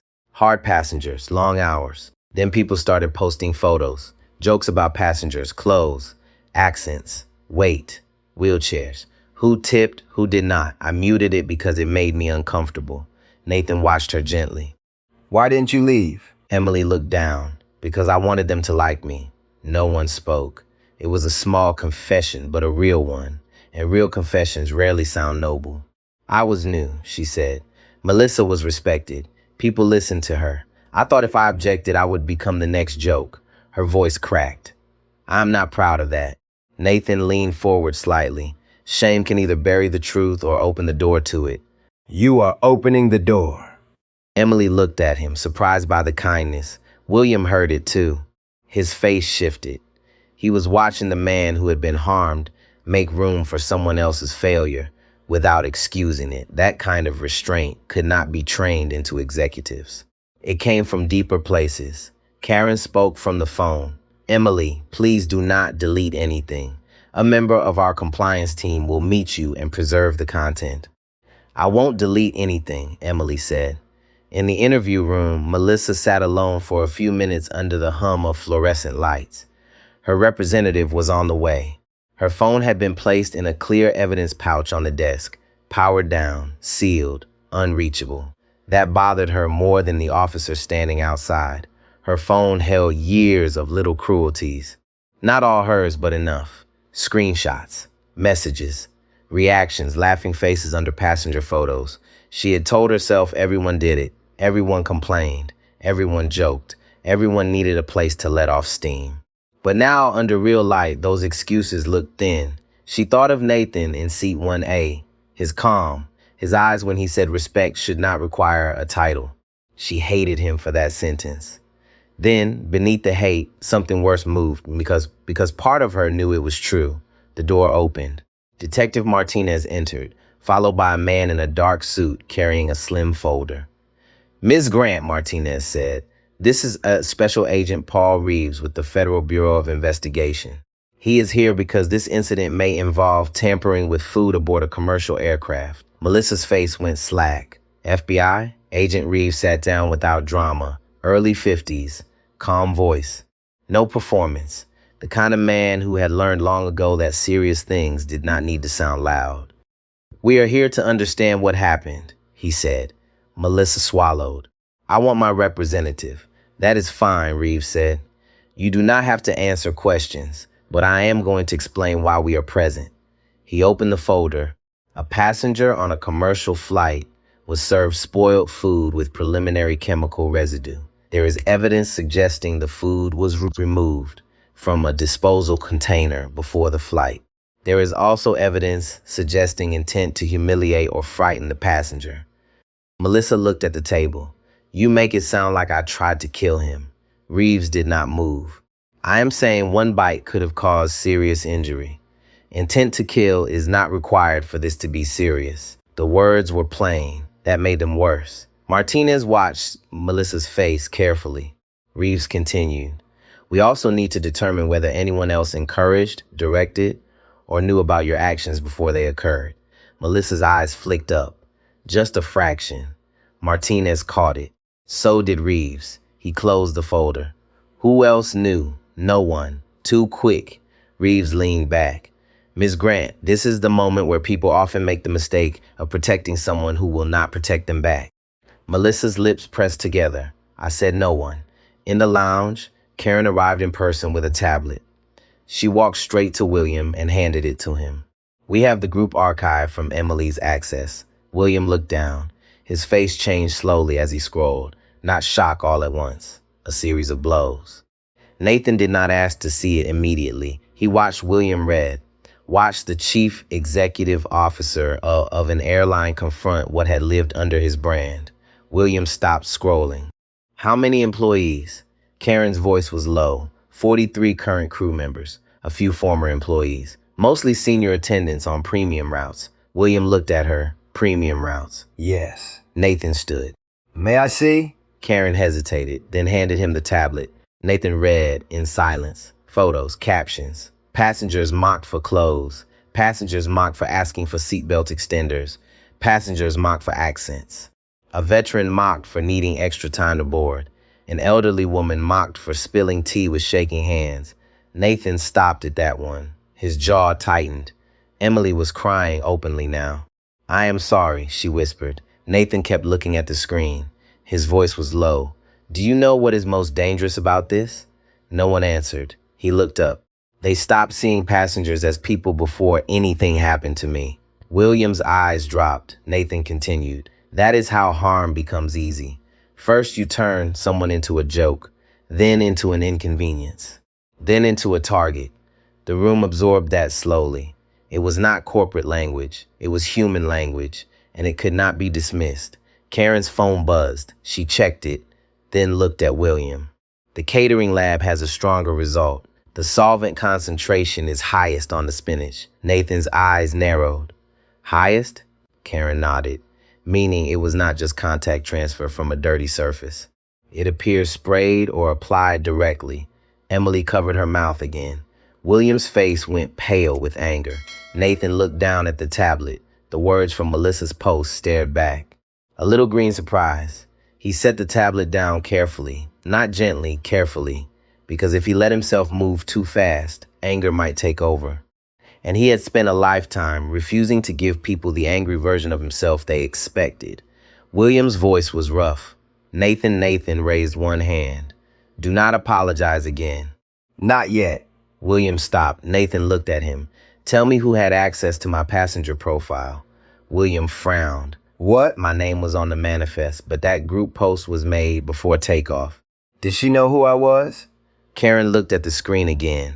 The screenshot we have only identifies you by seat and clothing. Emily wiped her eyes. There might be more in the comments. Karen scrolled. Then her hand stopped. What is it? William asked. Karen read silently, then aloud. Someone commented, careful with that one. He is connected to Orion. Another comment says, merger guy?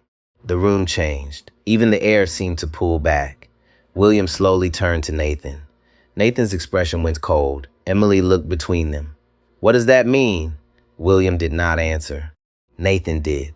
It means someone may have known why I was on that flight. Karen scrolled faster now. There is another comment. If he gets sick, maybe tomorrow's meeting waits. Silence. Hard. Immediate. Total. William stepped closer. Who posted that? Karen checked the username. Account name is Sky Westland. We need to identify the employee behind it. Nathan's voice lowered. Tomorrow's meeting is confidential.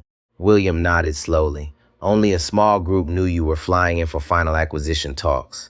Emily's eyes widened. Acquisition? William looked at her, then at Nathan. Nathan did not flinch. Yes, Nathan said. Orion Freight Systems is negotiating to acquire controlling interest in Pacific skies. Emily's hand went to her mouth. The plot twist had been moving quietly all night. Now it stood in the room, fully visible. Nathan Reed was not merely a passenger with access to the CEO. He was the man who might own the company by morning. And someone in or near Pacific skies may have wanted him delayed, humiliated, sick or worse. William's phone buzzed again. He ignored it. Karen's face had gone white. This may not be just misconduct. Nathan looked toward the hallway where Melissa sat with federal agents. No, he said. His voice was calm, deadly calm. This may be sabotage. In the interview room, Agent Reeves watched Melissa across the desk. He had not yet told her what they found in the group. He did not need to rush. Truth had a way of entering the room in stages. Miss Grant, he said, I will ask you again. Who else knew about Mr. Reed before the flight? Melissa stared at him. Her breathing was shallow. I do not know who he is. Reeves looked at her for a long moment. Then he opens the folder again. You may want to reconsider that answer. Outside, another aircraft lifted into the Los Angeles night, its engines roaring into the dark. Inside the airport, the cases changed shape. It was no longer only about prejudice. It was no longer only about one poisoned tray. It was about power, money, silence, and the kind of contempt that becomes dangerous when someone gives it a target. And Nathan Reed, the man in the hoodie, stood at the center of it all, not as a victim waiting to be rescued, as the one person in the room powerful enough to force the whole truth into the light. Melissa Grant looked smaller after the word sabotage entered the conversation. Not physically, but the certainty that had carried her through 16 years of flights was collapsing piece by piece, and everyone in the room could see it now. Agent Paul Reeves sat across from her with the patience of someone who knew panic usually talked eventually. Detective Laura Martinez stood near the wall, arms folded loosely, watching every shift in Melissa's breathing. The fluorescent lights above hummed softly. Outside the office door, airport announcements echoed through the terminal. A delayed departure to Phoenix. A final boarding call for Chicago. Ordinary life continuing while another life came apart behind a closed door. Reeves slid a printed page across the desk. Melissa looked down slowly. It was the screenshot from the Sky Queens group. Her own words stared back at her. A little green surprise. Her stomach tightened. "We know the post was made before takeoff," Reeves said. "We know comments reference Orion and a merger meeting. We also know those details were confidential." Melissa shook her head. "That does not mean anything." Reeves watched her carefully. "It means someone knew Mr. Reed was more than a passenger." Melissa looked away too fast. Martinez noticed. "Who told you who he was?" "No one." "Then why did people in the group mention Orion Freight?" Melissa's jaw tightened. "I do not control what people comment." Reeves leaned forward slightly. "But you started the thread." Melissa stayed silent. That silence answered more than denial would have. In the lounge, William Harper sat heavily in a chair, while Karen Bell spread printed screenshots across the conference table. Names, comments, crew IDs, timestamps. Every page looked uglier than the last. Nathan Reed stood near the window, arms crossed, watching a maintenance truck move beneath the aircraft that had carried him across the country only hours earlier. William rubbed his face slowly. "I built this company from 4 leased aircraft," he said quietly. "I remember serving drinks myself on short routes when we were barely surviving." Karen glanced at him. "You cannot personally control every employee."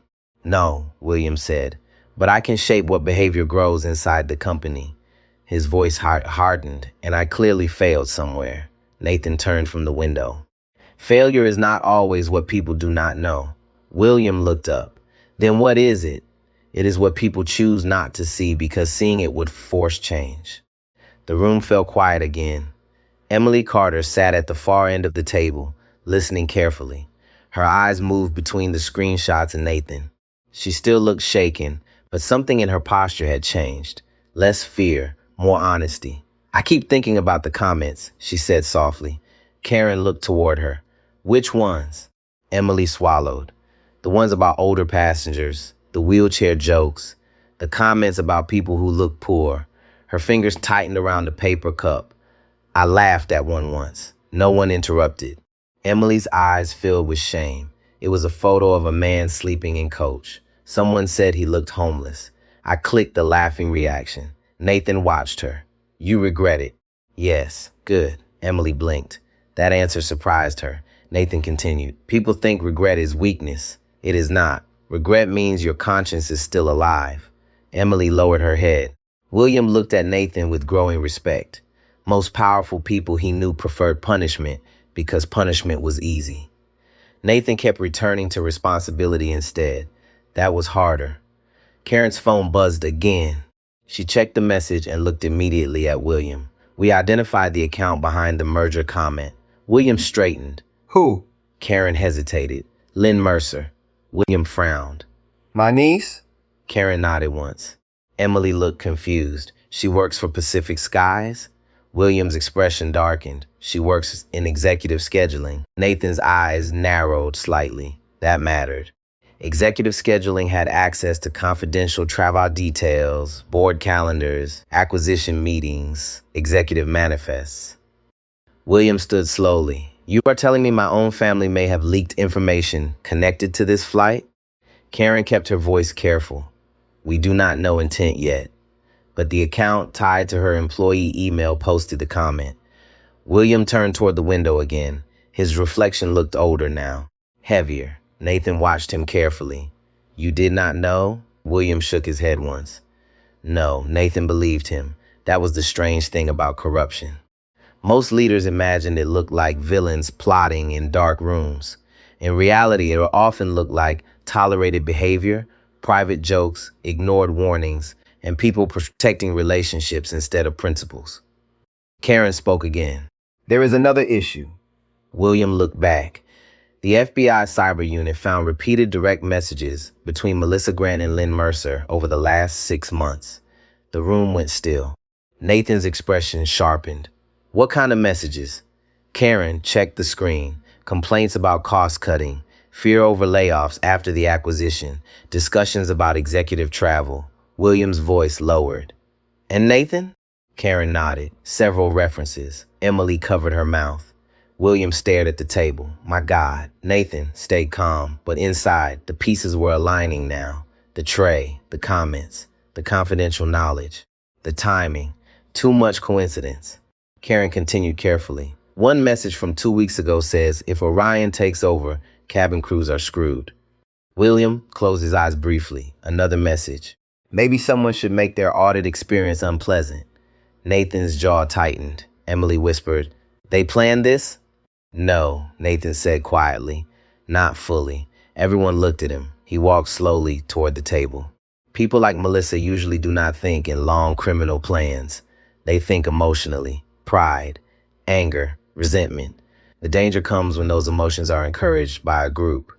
Karen nodded slowly. A culture problem. Nathan looked directly at the screenshots. No, a permission problem. The words landed heavily. When enough people laugh at cruelty, he continued, someone eventually decides cruelty is acceptable. William sat down again, and then one person pushes further than everyone expected. Nathan looked at him, usually because they think the target deserves it. In the interview room, Melissa finally received a call from her union representative. The speakerphone sat in the center of the desk while a tired male voice spoke through static. Melissa, listen carefully. Do not guess. Do not explain. Answer only what is necessary. Melissa nodded quickly. They are acting like I poisoned somebody. The representative paused. Did you spray chemicals on the tray? Melissa's breathing changed. No, it came too fast. Agent Reeves noticed. So you deny any contact between the degreaser and the meal? Yes. Martinez slid a photograph onto the table. It showed the inside of Melissa's crew locker, the yellow cap bottle, latex gloves, paper towels, a folded napkin stained green. Melissa stared at it. We found this during the inventory hold, Martinez said. Melissa's face drained of color. That napkin was tested? Preliminary testing indicates the same chemical residue found on the tray. Melissa closed her eyes. For the first time, the room no longer felt unfair to her. It felt dangerous. The union representative's voice came through the speaker again. Melissa, stop talking, unless your attorney is physically present. Reeves nodded calmly. That is good advice. Melissa grabbed onto it immediately. I am done answering questions. Reeves closed the folder. That is your right. He stood. But before leaving, he looked directly at her. One thing, Miss Grant. Melissa looked up weakly. People rarely destroy their lives in one moment. Usually they do it slowly, one rationalization at a time. Then he walked out. The sentence stayed behind. Melissa sat motionless after the door closed, one rationalization at a time. The private jokes, the comments, the assumptions, the resentment, the thrill of humiliating someone she thought did not belong. She had built the disaster herself without realizing how far she had walked into it. In the lounge, Nathan finally sat again. The exhaustion was beginning to reach him now. Not physical exhaustion, moral exhaustion. He had spent years navigating rooms where people underestimated him until they discovered his title. It always bothered him less for himself than for everyone without protection. That was the truth underneath his anger tonight. He had power. What happened to people who did not? William looked across the table. Nathan. Nathan raised his eyes. If you decide to walk away from the acquisition tomorrow, I understand. Karen looked at William sharply, but he continued. No shareholder would blame you. No board would question it.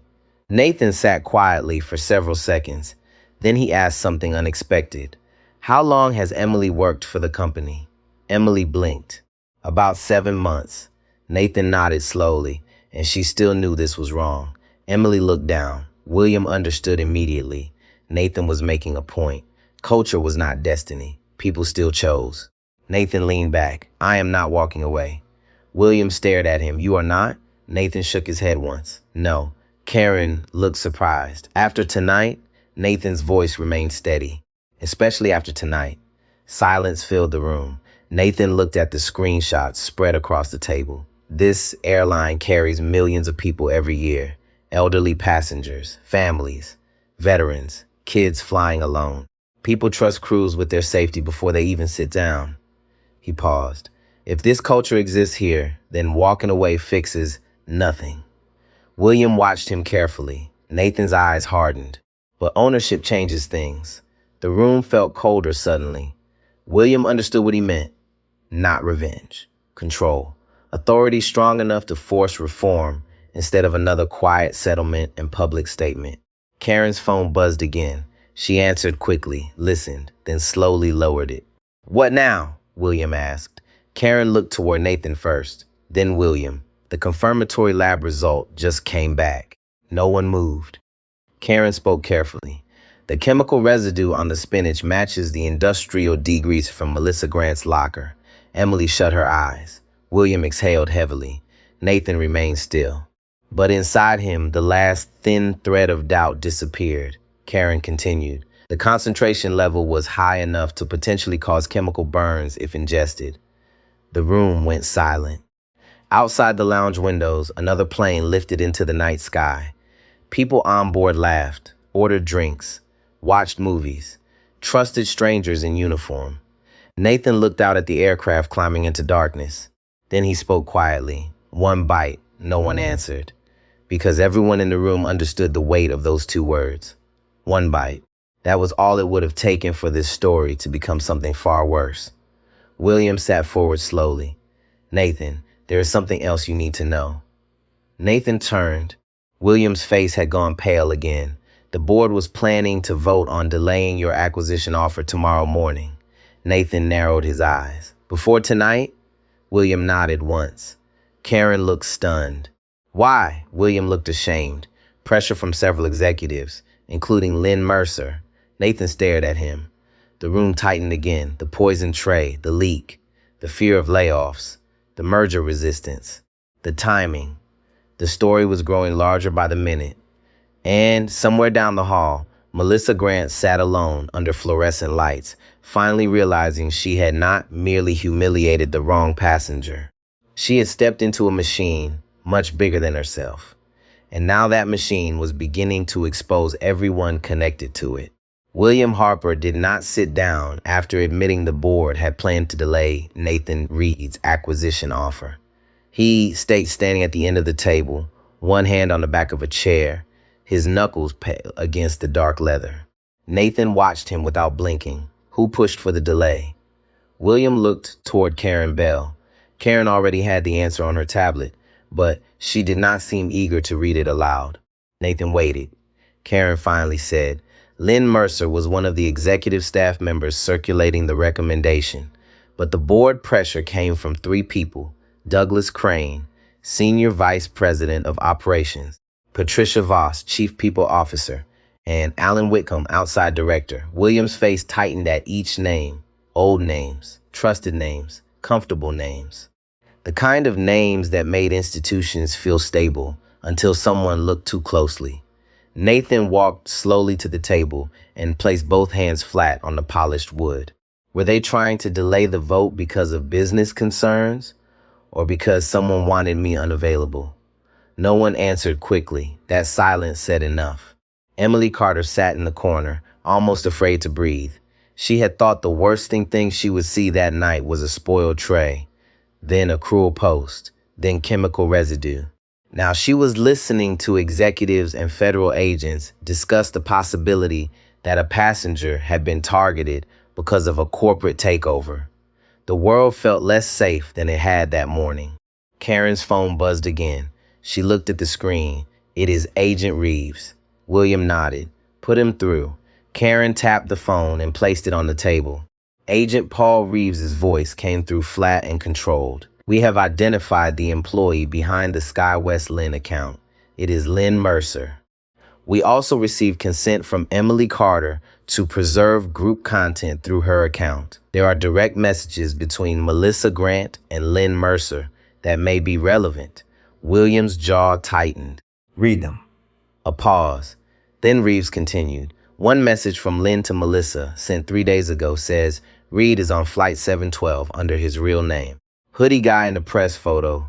If he shows up dressed like that, do not let him think the cabin belongs to him." Nathan's eyes hardened. William closed his eyes for half a second. Reeves went on. Melissa replied, "First class has standards." Lynn responded, "Make tomorrow harder for him if you can. No one wants Orion gutting us." Emily whispered, "Oh my God." Karen's mouth had gone tight. Nathan straightened slowly. Any mention of food? Another pause. Not directly in the message thread we have so far, but there is a later message from Melissa to Lynn. It reads, "Found something perfect in disposal." Green surprise. William turned away from the table. The movement was quick, sharp. He pressed one hand against the window and bowed his head. For the first time, he looked less angry than sick. Nathan did not move. His voice was low. Did Lynn respond? Reeves said yes, she replied. Just scare him. We need him rattled before the meeting. The lounge went silent. Just scare him. That was how people softened harm before doing it. They renamed it. They trimmed the edges. They wrapped it in strategy, humor, pressure, loyalty. Just scare him. Just teach him. Just make him uncomfortable. Just remind him where he stands. Nathan stared at the phone. And the degreaser? We do not yet have evidence Lynn knew about the chemical, Reeves said. That matters legally. But the messages support prior knowledge of targeting Mr. Reed. William turned back slowly. Where is Lynn now? Karen checked her tablet. Executive office in El Segundo. She left the airport before the flight landed. William's eyes sharpened. Call security. Preserve her laptop. Disable access. Now. Karen already had the phone in her hand. In the small interview room, Melissa Grant sat with her attorney finally beside her. His name was Mark Ellison, a compact man in a gray suit with tired eyes and a cautious voice. He had stopped her from answering questions, but he could not stop the evidence from arriving. Detective Martinez entered again with Agent Reeves. Melissa looked between them. Her attorney leaned forward. My client is not answering further questions tonight. Reeves nodded. Understood. We are here to notify you of the next steps. Melissa gripped the edge of the chair. What next steps? Martinez spoke gently, which somehow made it worse.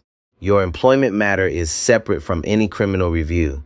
The chemical findings and the preserved messages are being referred for federal evaluation. Melissa turned to her attorney. What does that mean? Mark Ellison did not answer quickly. Reeves did. It means this is no longer only an airline investigation. Melissa's lips trembled. I did not know about any merger. Reeves placed a printed message on the desk. Melissa looked down, green surprise, her own words. Then Lynn's reply. Just scare him. Her face changed. Not because she was innocent. Because she had realized something. Lynn was in the messages too. Lynn had pushed. Lynn had known. Lynn had encouraged. But Melissa had carried the tray. Melissa had sprayed it. Melissa had served it. Mark Ellison saw the look and leaned close. Do not speak. Melissa looked at him, eyes wet with panic. She told me he was going to ruin jobs, Melissa whispered. Melissa, her attorney warned, but fear had cracked the dam. She said Orion would cut senior crews first. She said people like him come in, buy companies, and destroy everyone who built them. Reeves said nothing. Martinez remained still. Melissa kept going, her voice shaking. She said he needed to see what it felt like not to control the room. Her attorney shut his eyes. Stop, but she could not. She said just make him uncomfortable. Reeves leaned forward slightly. And you decided to use contaminated food. Melissa's face twisted. I did not mean for it to go that far. The sentence hung there. That far. Not I did not do it. Not it was safe. Not it was a mistake. That far. Martinez wrote something in her notebook. Melissa saw her writing and started crying harder. I was angry. I was tired. I have spent years smiling at rich people who treat us like furniture. Then he came in looking like he did not care, like none of the rules mattered. Reeves's voice stayed controlled. Did he mistreat you? Melissa looked up, no answer. Reeves repeated it. Did Mr. Reed mistreat you before you served him the tray? Melissa's mouth opened, then closed. The answer was no. Everyone in the room knew it. That was the moral center of the whole night. Nathan had not insulted her, had not threatened her, had not demanded special treatment. He had merely existed in a seat she believed he should not have, and that had been enough. In the lounge, William ended another call. His voice was hoarse now. Lynn's access has been suspended. Her laptop and work phone are being preserved. Corporate security is on site. Karen looked relieved for half a second, then worried again. The board will know within the hour. They should know, William said. Nathan looked at him. And tomorrow, William turned. The board meeting happens. Nathan's expression stayed unreadable. With the same board members who wanted to delay, William did not flinch. Yes, but under different circumstances. Nathan shook his head once. No, the word landed hard. William waited. Nathan walked to the table and picked up one of the screenshots. This is not a normal board meeting anymore. This is not about closing a transaction. This is about whether Pacific Skies is capable of protecting people without being forced by scandal. Karen stood a little straighter. Nathan continued, if the vote happens tomorrow, it happens with full disclosure. The board sees the preserved messages, the lab findings, the group archive, prior complaints, everything. William nodded slowly. I agree. Nathan's eyes did not soften.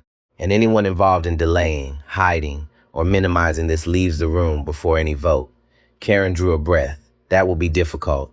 Nathan looked at her. Good. No one spoke. Then Nathan added quieter, easy is how companies get here. William sat down at last. The words had struck him harder than accusation. Easy. It was easy to call complaints isolated.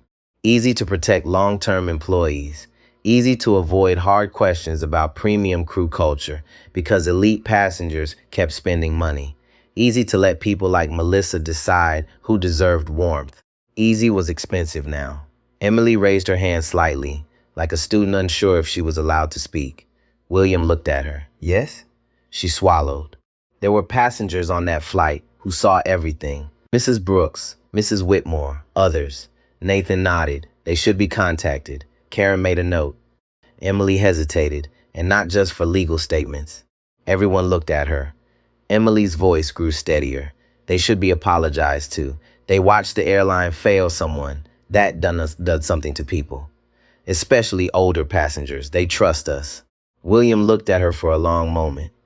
Then he nodded. You are right. Emily seemed almost startled to be taken seriously. Nathan watched that small exchange with quiet approval. That was where culture began to change, not in press releases. In rooms where junior people could speak the truth without being punished for it. Near midnight, Evelyn Brooks sat in a rideshare outside the terminal, her hands folded over her purse.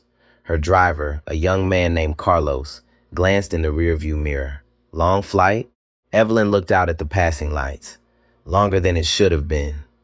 Carlos nodded politely. She opened her phone.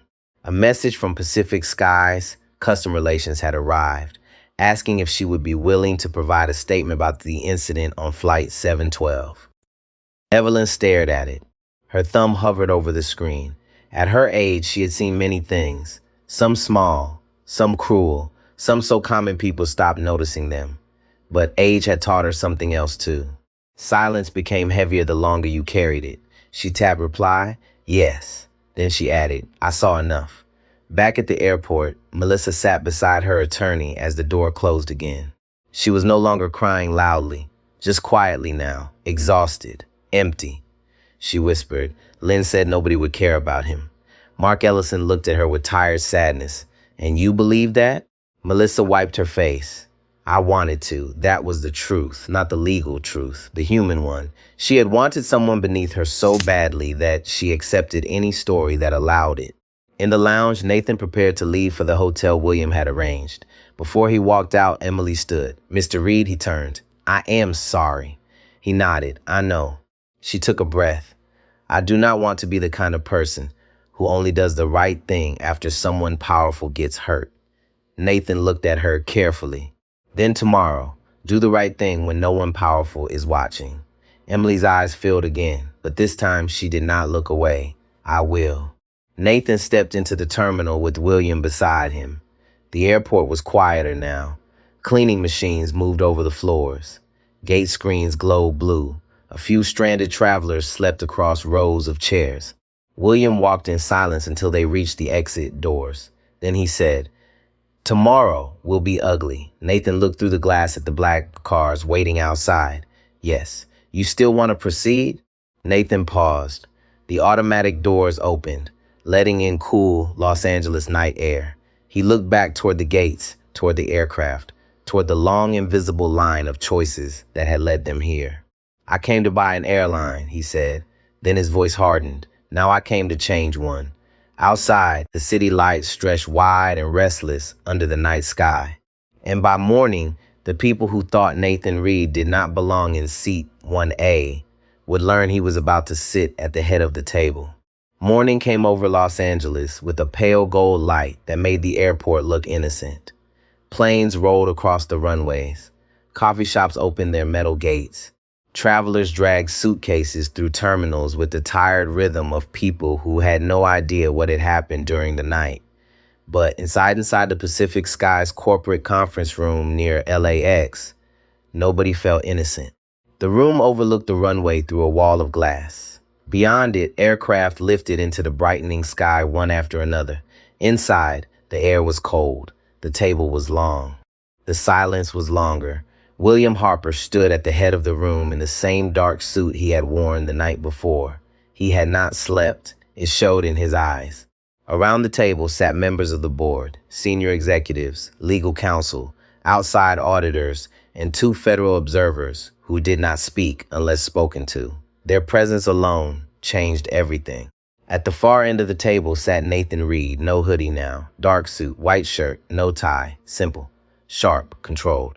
The man Melissa Grant had mocked in seat 1A looked nothing like the person she thought she had power over, but that was the lesson. He had never needed to look powerful to be powerful. Karen Bell stood beside the screen and began the briefing. Her voice was calm, too calm for what she was showing. Photos appeared first, the tray, the gray chicken, the spinach, the sealed evidence bag. Then came the lab results summary, industrial degreaser, high concentration, direct application likely. No one moved. A board member named Douglas Crane stared at the screen with his hand over his mouth. Patricia Voss looked down at the table. Alan Whitcomb shifted in his chair and whispered, "This is a nightmare." Nathan heard him. He turned his head slightly. "No," Nathan said. "A nightmare is what could have happened if I had taken one bite." The room went still. Alan's face reddened. Nathan's voice remained quiet. "This is evidence," Karen continued. The screenshots came next. Sky Queens, the private group, the captions, the comments, the laughter. Each image hit the room harder than the one before. A passenger in a wheelchair mocked for boarding slowly. An elderly man mocked for shaking while holding coffee. A woman in casual clothes described as not first-class material. Then Nathan's photo, hoodie guy in seat 1A, about to serve him a little green surprise. William looked away for half a second, then forced himself to look back. Leadership sometimes meant staring directly at the shame you wanted to escape. Karen read the timeline. 2 hours before boarding, Melissa Grant entered the crew service area. Security footage shows her removing a covered tray from a disposal container. The tray had been marked for destruction. Later, the tray was served to Mr. Reed. She clicked to the next slide. Messages between Melissa Grant and Lynn Mercer indicate prior knowledge of Mr. Reed's connection to Orion Freight Systems and tomorrow's acquisition meeting. A wave of discomfort moved through the room. Lynn Mercer was not present. She had been suspended before sunrise. Her devices were in corporate security custody. Her attorney had already contacted federal investigators. William looked at the board. "My niece does not get different rules because of her last name." That sentence mattered. Several people looked down. Nathan watched closely. Real reform began when Comfort stopped getting special treatment. Douglas Crane cleared his throat. "This is obviously unacceptable. But we should be careful not to overstate the corporate connection until the investigation concludes." Nathan leaned back. His eyes settled on Douglas. "Careful is good. Evasive is not." Douglas stiffened. "I am not being evasive." Nathan reached for a folder and opened it. "You signed a recommendation to delay the acquisition vote." Douglas blinked. "That was a business recommendation." Nathan slid a page across the table. "Your internal memo says the company should avoid outside cultural interference until senior staff concerns are stabilized." Douglas looked at the page but did not touch it. Nathan continued, "What did you mean by outside cultural interference?" No one breathed loudly. Douglas looked toward William for help. William gave none. Douglas said, "It was a poor choice of words." Nathan nodded once. "Poor words often come from clear beliefs." Patricia Voss shifted in her chair. "Nathan, With respect, there are longtime employees who fear losing their jobs. That fear is real. Nathan turned to her. Yes, it is. His answer surprised her. He continued, but fear does not give anyone permission to dehumanize passengers. Fear does not make chemical exposure a labor concern. Fear does not turn cruelty into culture. Patricia lowered her eyes. Nathan's voice slowed. I know what fear feels like. I built Orion Freight with debt, rejected loans, and people telling me I did not look like a founder. Fear can humble you, or it can make you look for someone smaller to step on. The room was silent. That was the wound beneath the whole story. A worker afraid of change. A manager afraid of losing status. A company afraid of bad press. A passenger judged as powerless. And in the middle of it all, a tray of poisoned food. William stood beside Nathan now. Effective immediately, William said, Pacific Skies will cooperate fully with federal authorities. Melissa Grant's employment is terminated pending final administrative process. Lynn Mercer is suspended pending investigation. Any employee found to have participated in targeted harassment, evidence destruction, or retaliation will be removed. Karen clicked to the next slide. Additionally, all premium route crew assignments are frozen pending review. The Sky Queen's archive is being preserved. Prior complaints from the last 10 years will be reopened. A board member near the end of the table whispered, 10 years? William looked at him. Yes, Nathan spoke next, and not by the same people who ignored them the first time. That landed hard. William nodded. An independent ethics and safety review board will be formed. Passenger dignity will become part of safety training, not customer service training. Emily Carter stood near the back wall with two other crew members who had agreed to give statements. She had not expected to be invited into the boardroom. When William asked her to speak, her hands trembled. She stepped forward. Her voice was small at first. I was afraid of Melissa. No one interrupted. Emily swallowed. I saw things I should have reported. I heard comments I should have challenged. I told myself I was new. I told myself I needed the job. Both were true, but the passenger still deserved protection. She looked at Nathan. I am sorry I did not act sooner. Nathan nodded once. Emily turned back to the room. If junior crew members only feel safe when they agree with senior crew members, then safety is already broken. The sentence cut through the executives harder than expected. Because it was simple. Because it was true. William looked at her with quiet respect. Thank you, Emily. She stepped back, breathing hard, but standing taller than before. By late morning, the board voted. The acquisition would proceed, but not under old terms. Orion Freight Systems would take controlling interest in Pacific Skies with an immediate ethics oversight mandate. Nathan Reed would chair the new Safety and Dignity Committee for the first year. William Harper would remain during the transition, not as a shield, but as a witness to the repair work he had delayed too long. Douglas Crane resigned before the press conference. Patricia Voss was placed on administrative leave. Alan Whitcomb stepped down from the board. Outside, reporters were already gathering. The story had leaked before sunrise. Not all of it. Enough. A first-class passenger, contaminated food, a senior flight attendant, a private social media group, Federal Review. Cameras waited near the terminal media room. When Nathan stepped to the podium beside William, flashes burst like lightning. He did not speak long. He did not need to. Last night, Nathan said, I boarded a Pacific Skies flight as a passenger. I was judged by how I looked. I was treated as though my dignity depended on someone else recognizing my status. He paused. The room quieted. That is not only wrong when it happens to a chief executive. It is wrong when it happens to anyone. William stood beside him, eyes lowered. Nathan continued. Respect is not a luxury product. It is not included only with a first-class fare. It is the minimum owed to every person who walks through an aircraft door. The cameras kept flashing.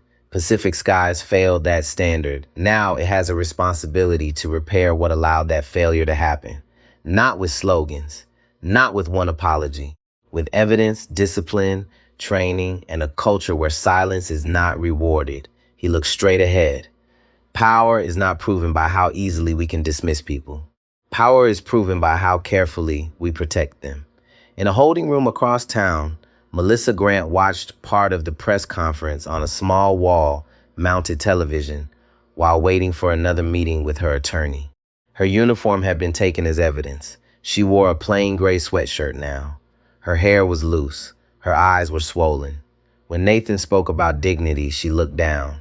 For the first time, not because she was angry, because she finally understood the size of what she had mocked. A man, a passenger, a human being, not a hoodie, not a joke, not a target.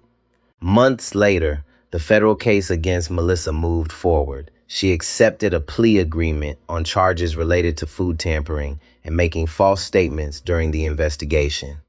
Lynn Mercer faced separate charges tied to unauthorized disclosure of confidential corporate information and obstruction.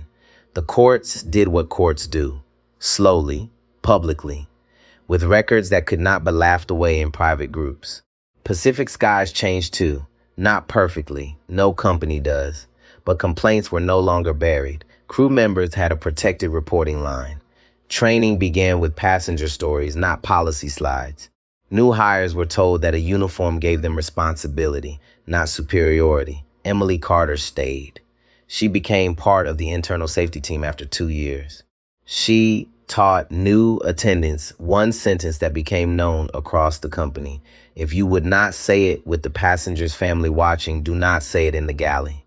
And Nathan Reed still flew commercial sometimes. One afternoon, nearly a year later, he boarded another Pacific Skies flight.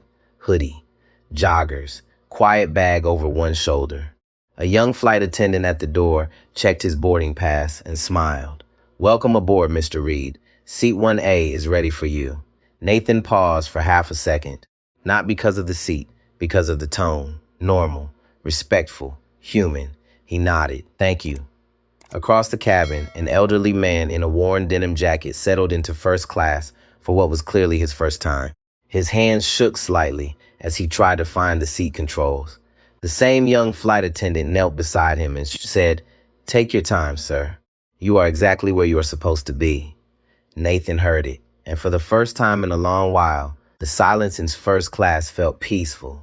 Not polished, not expensive, peaceful, because respect had finally entered the cabin before the meal service. If this story moved you, leave a like so more people can hear its message. Subscribe for more stories about justice, dignity, and the quiet strength of people who refuse to be made small. And in the comments, write these 3 words: never stay silent.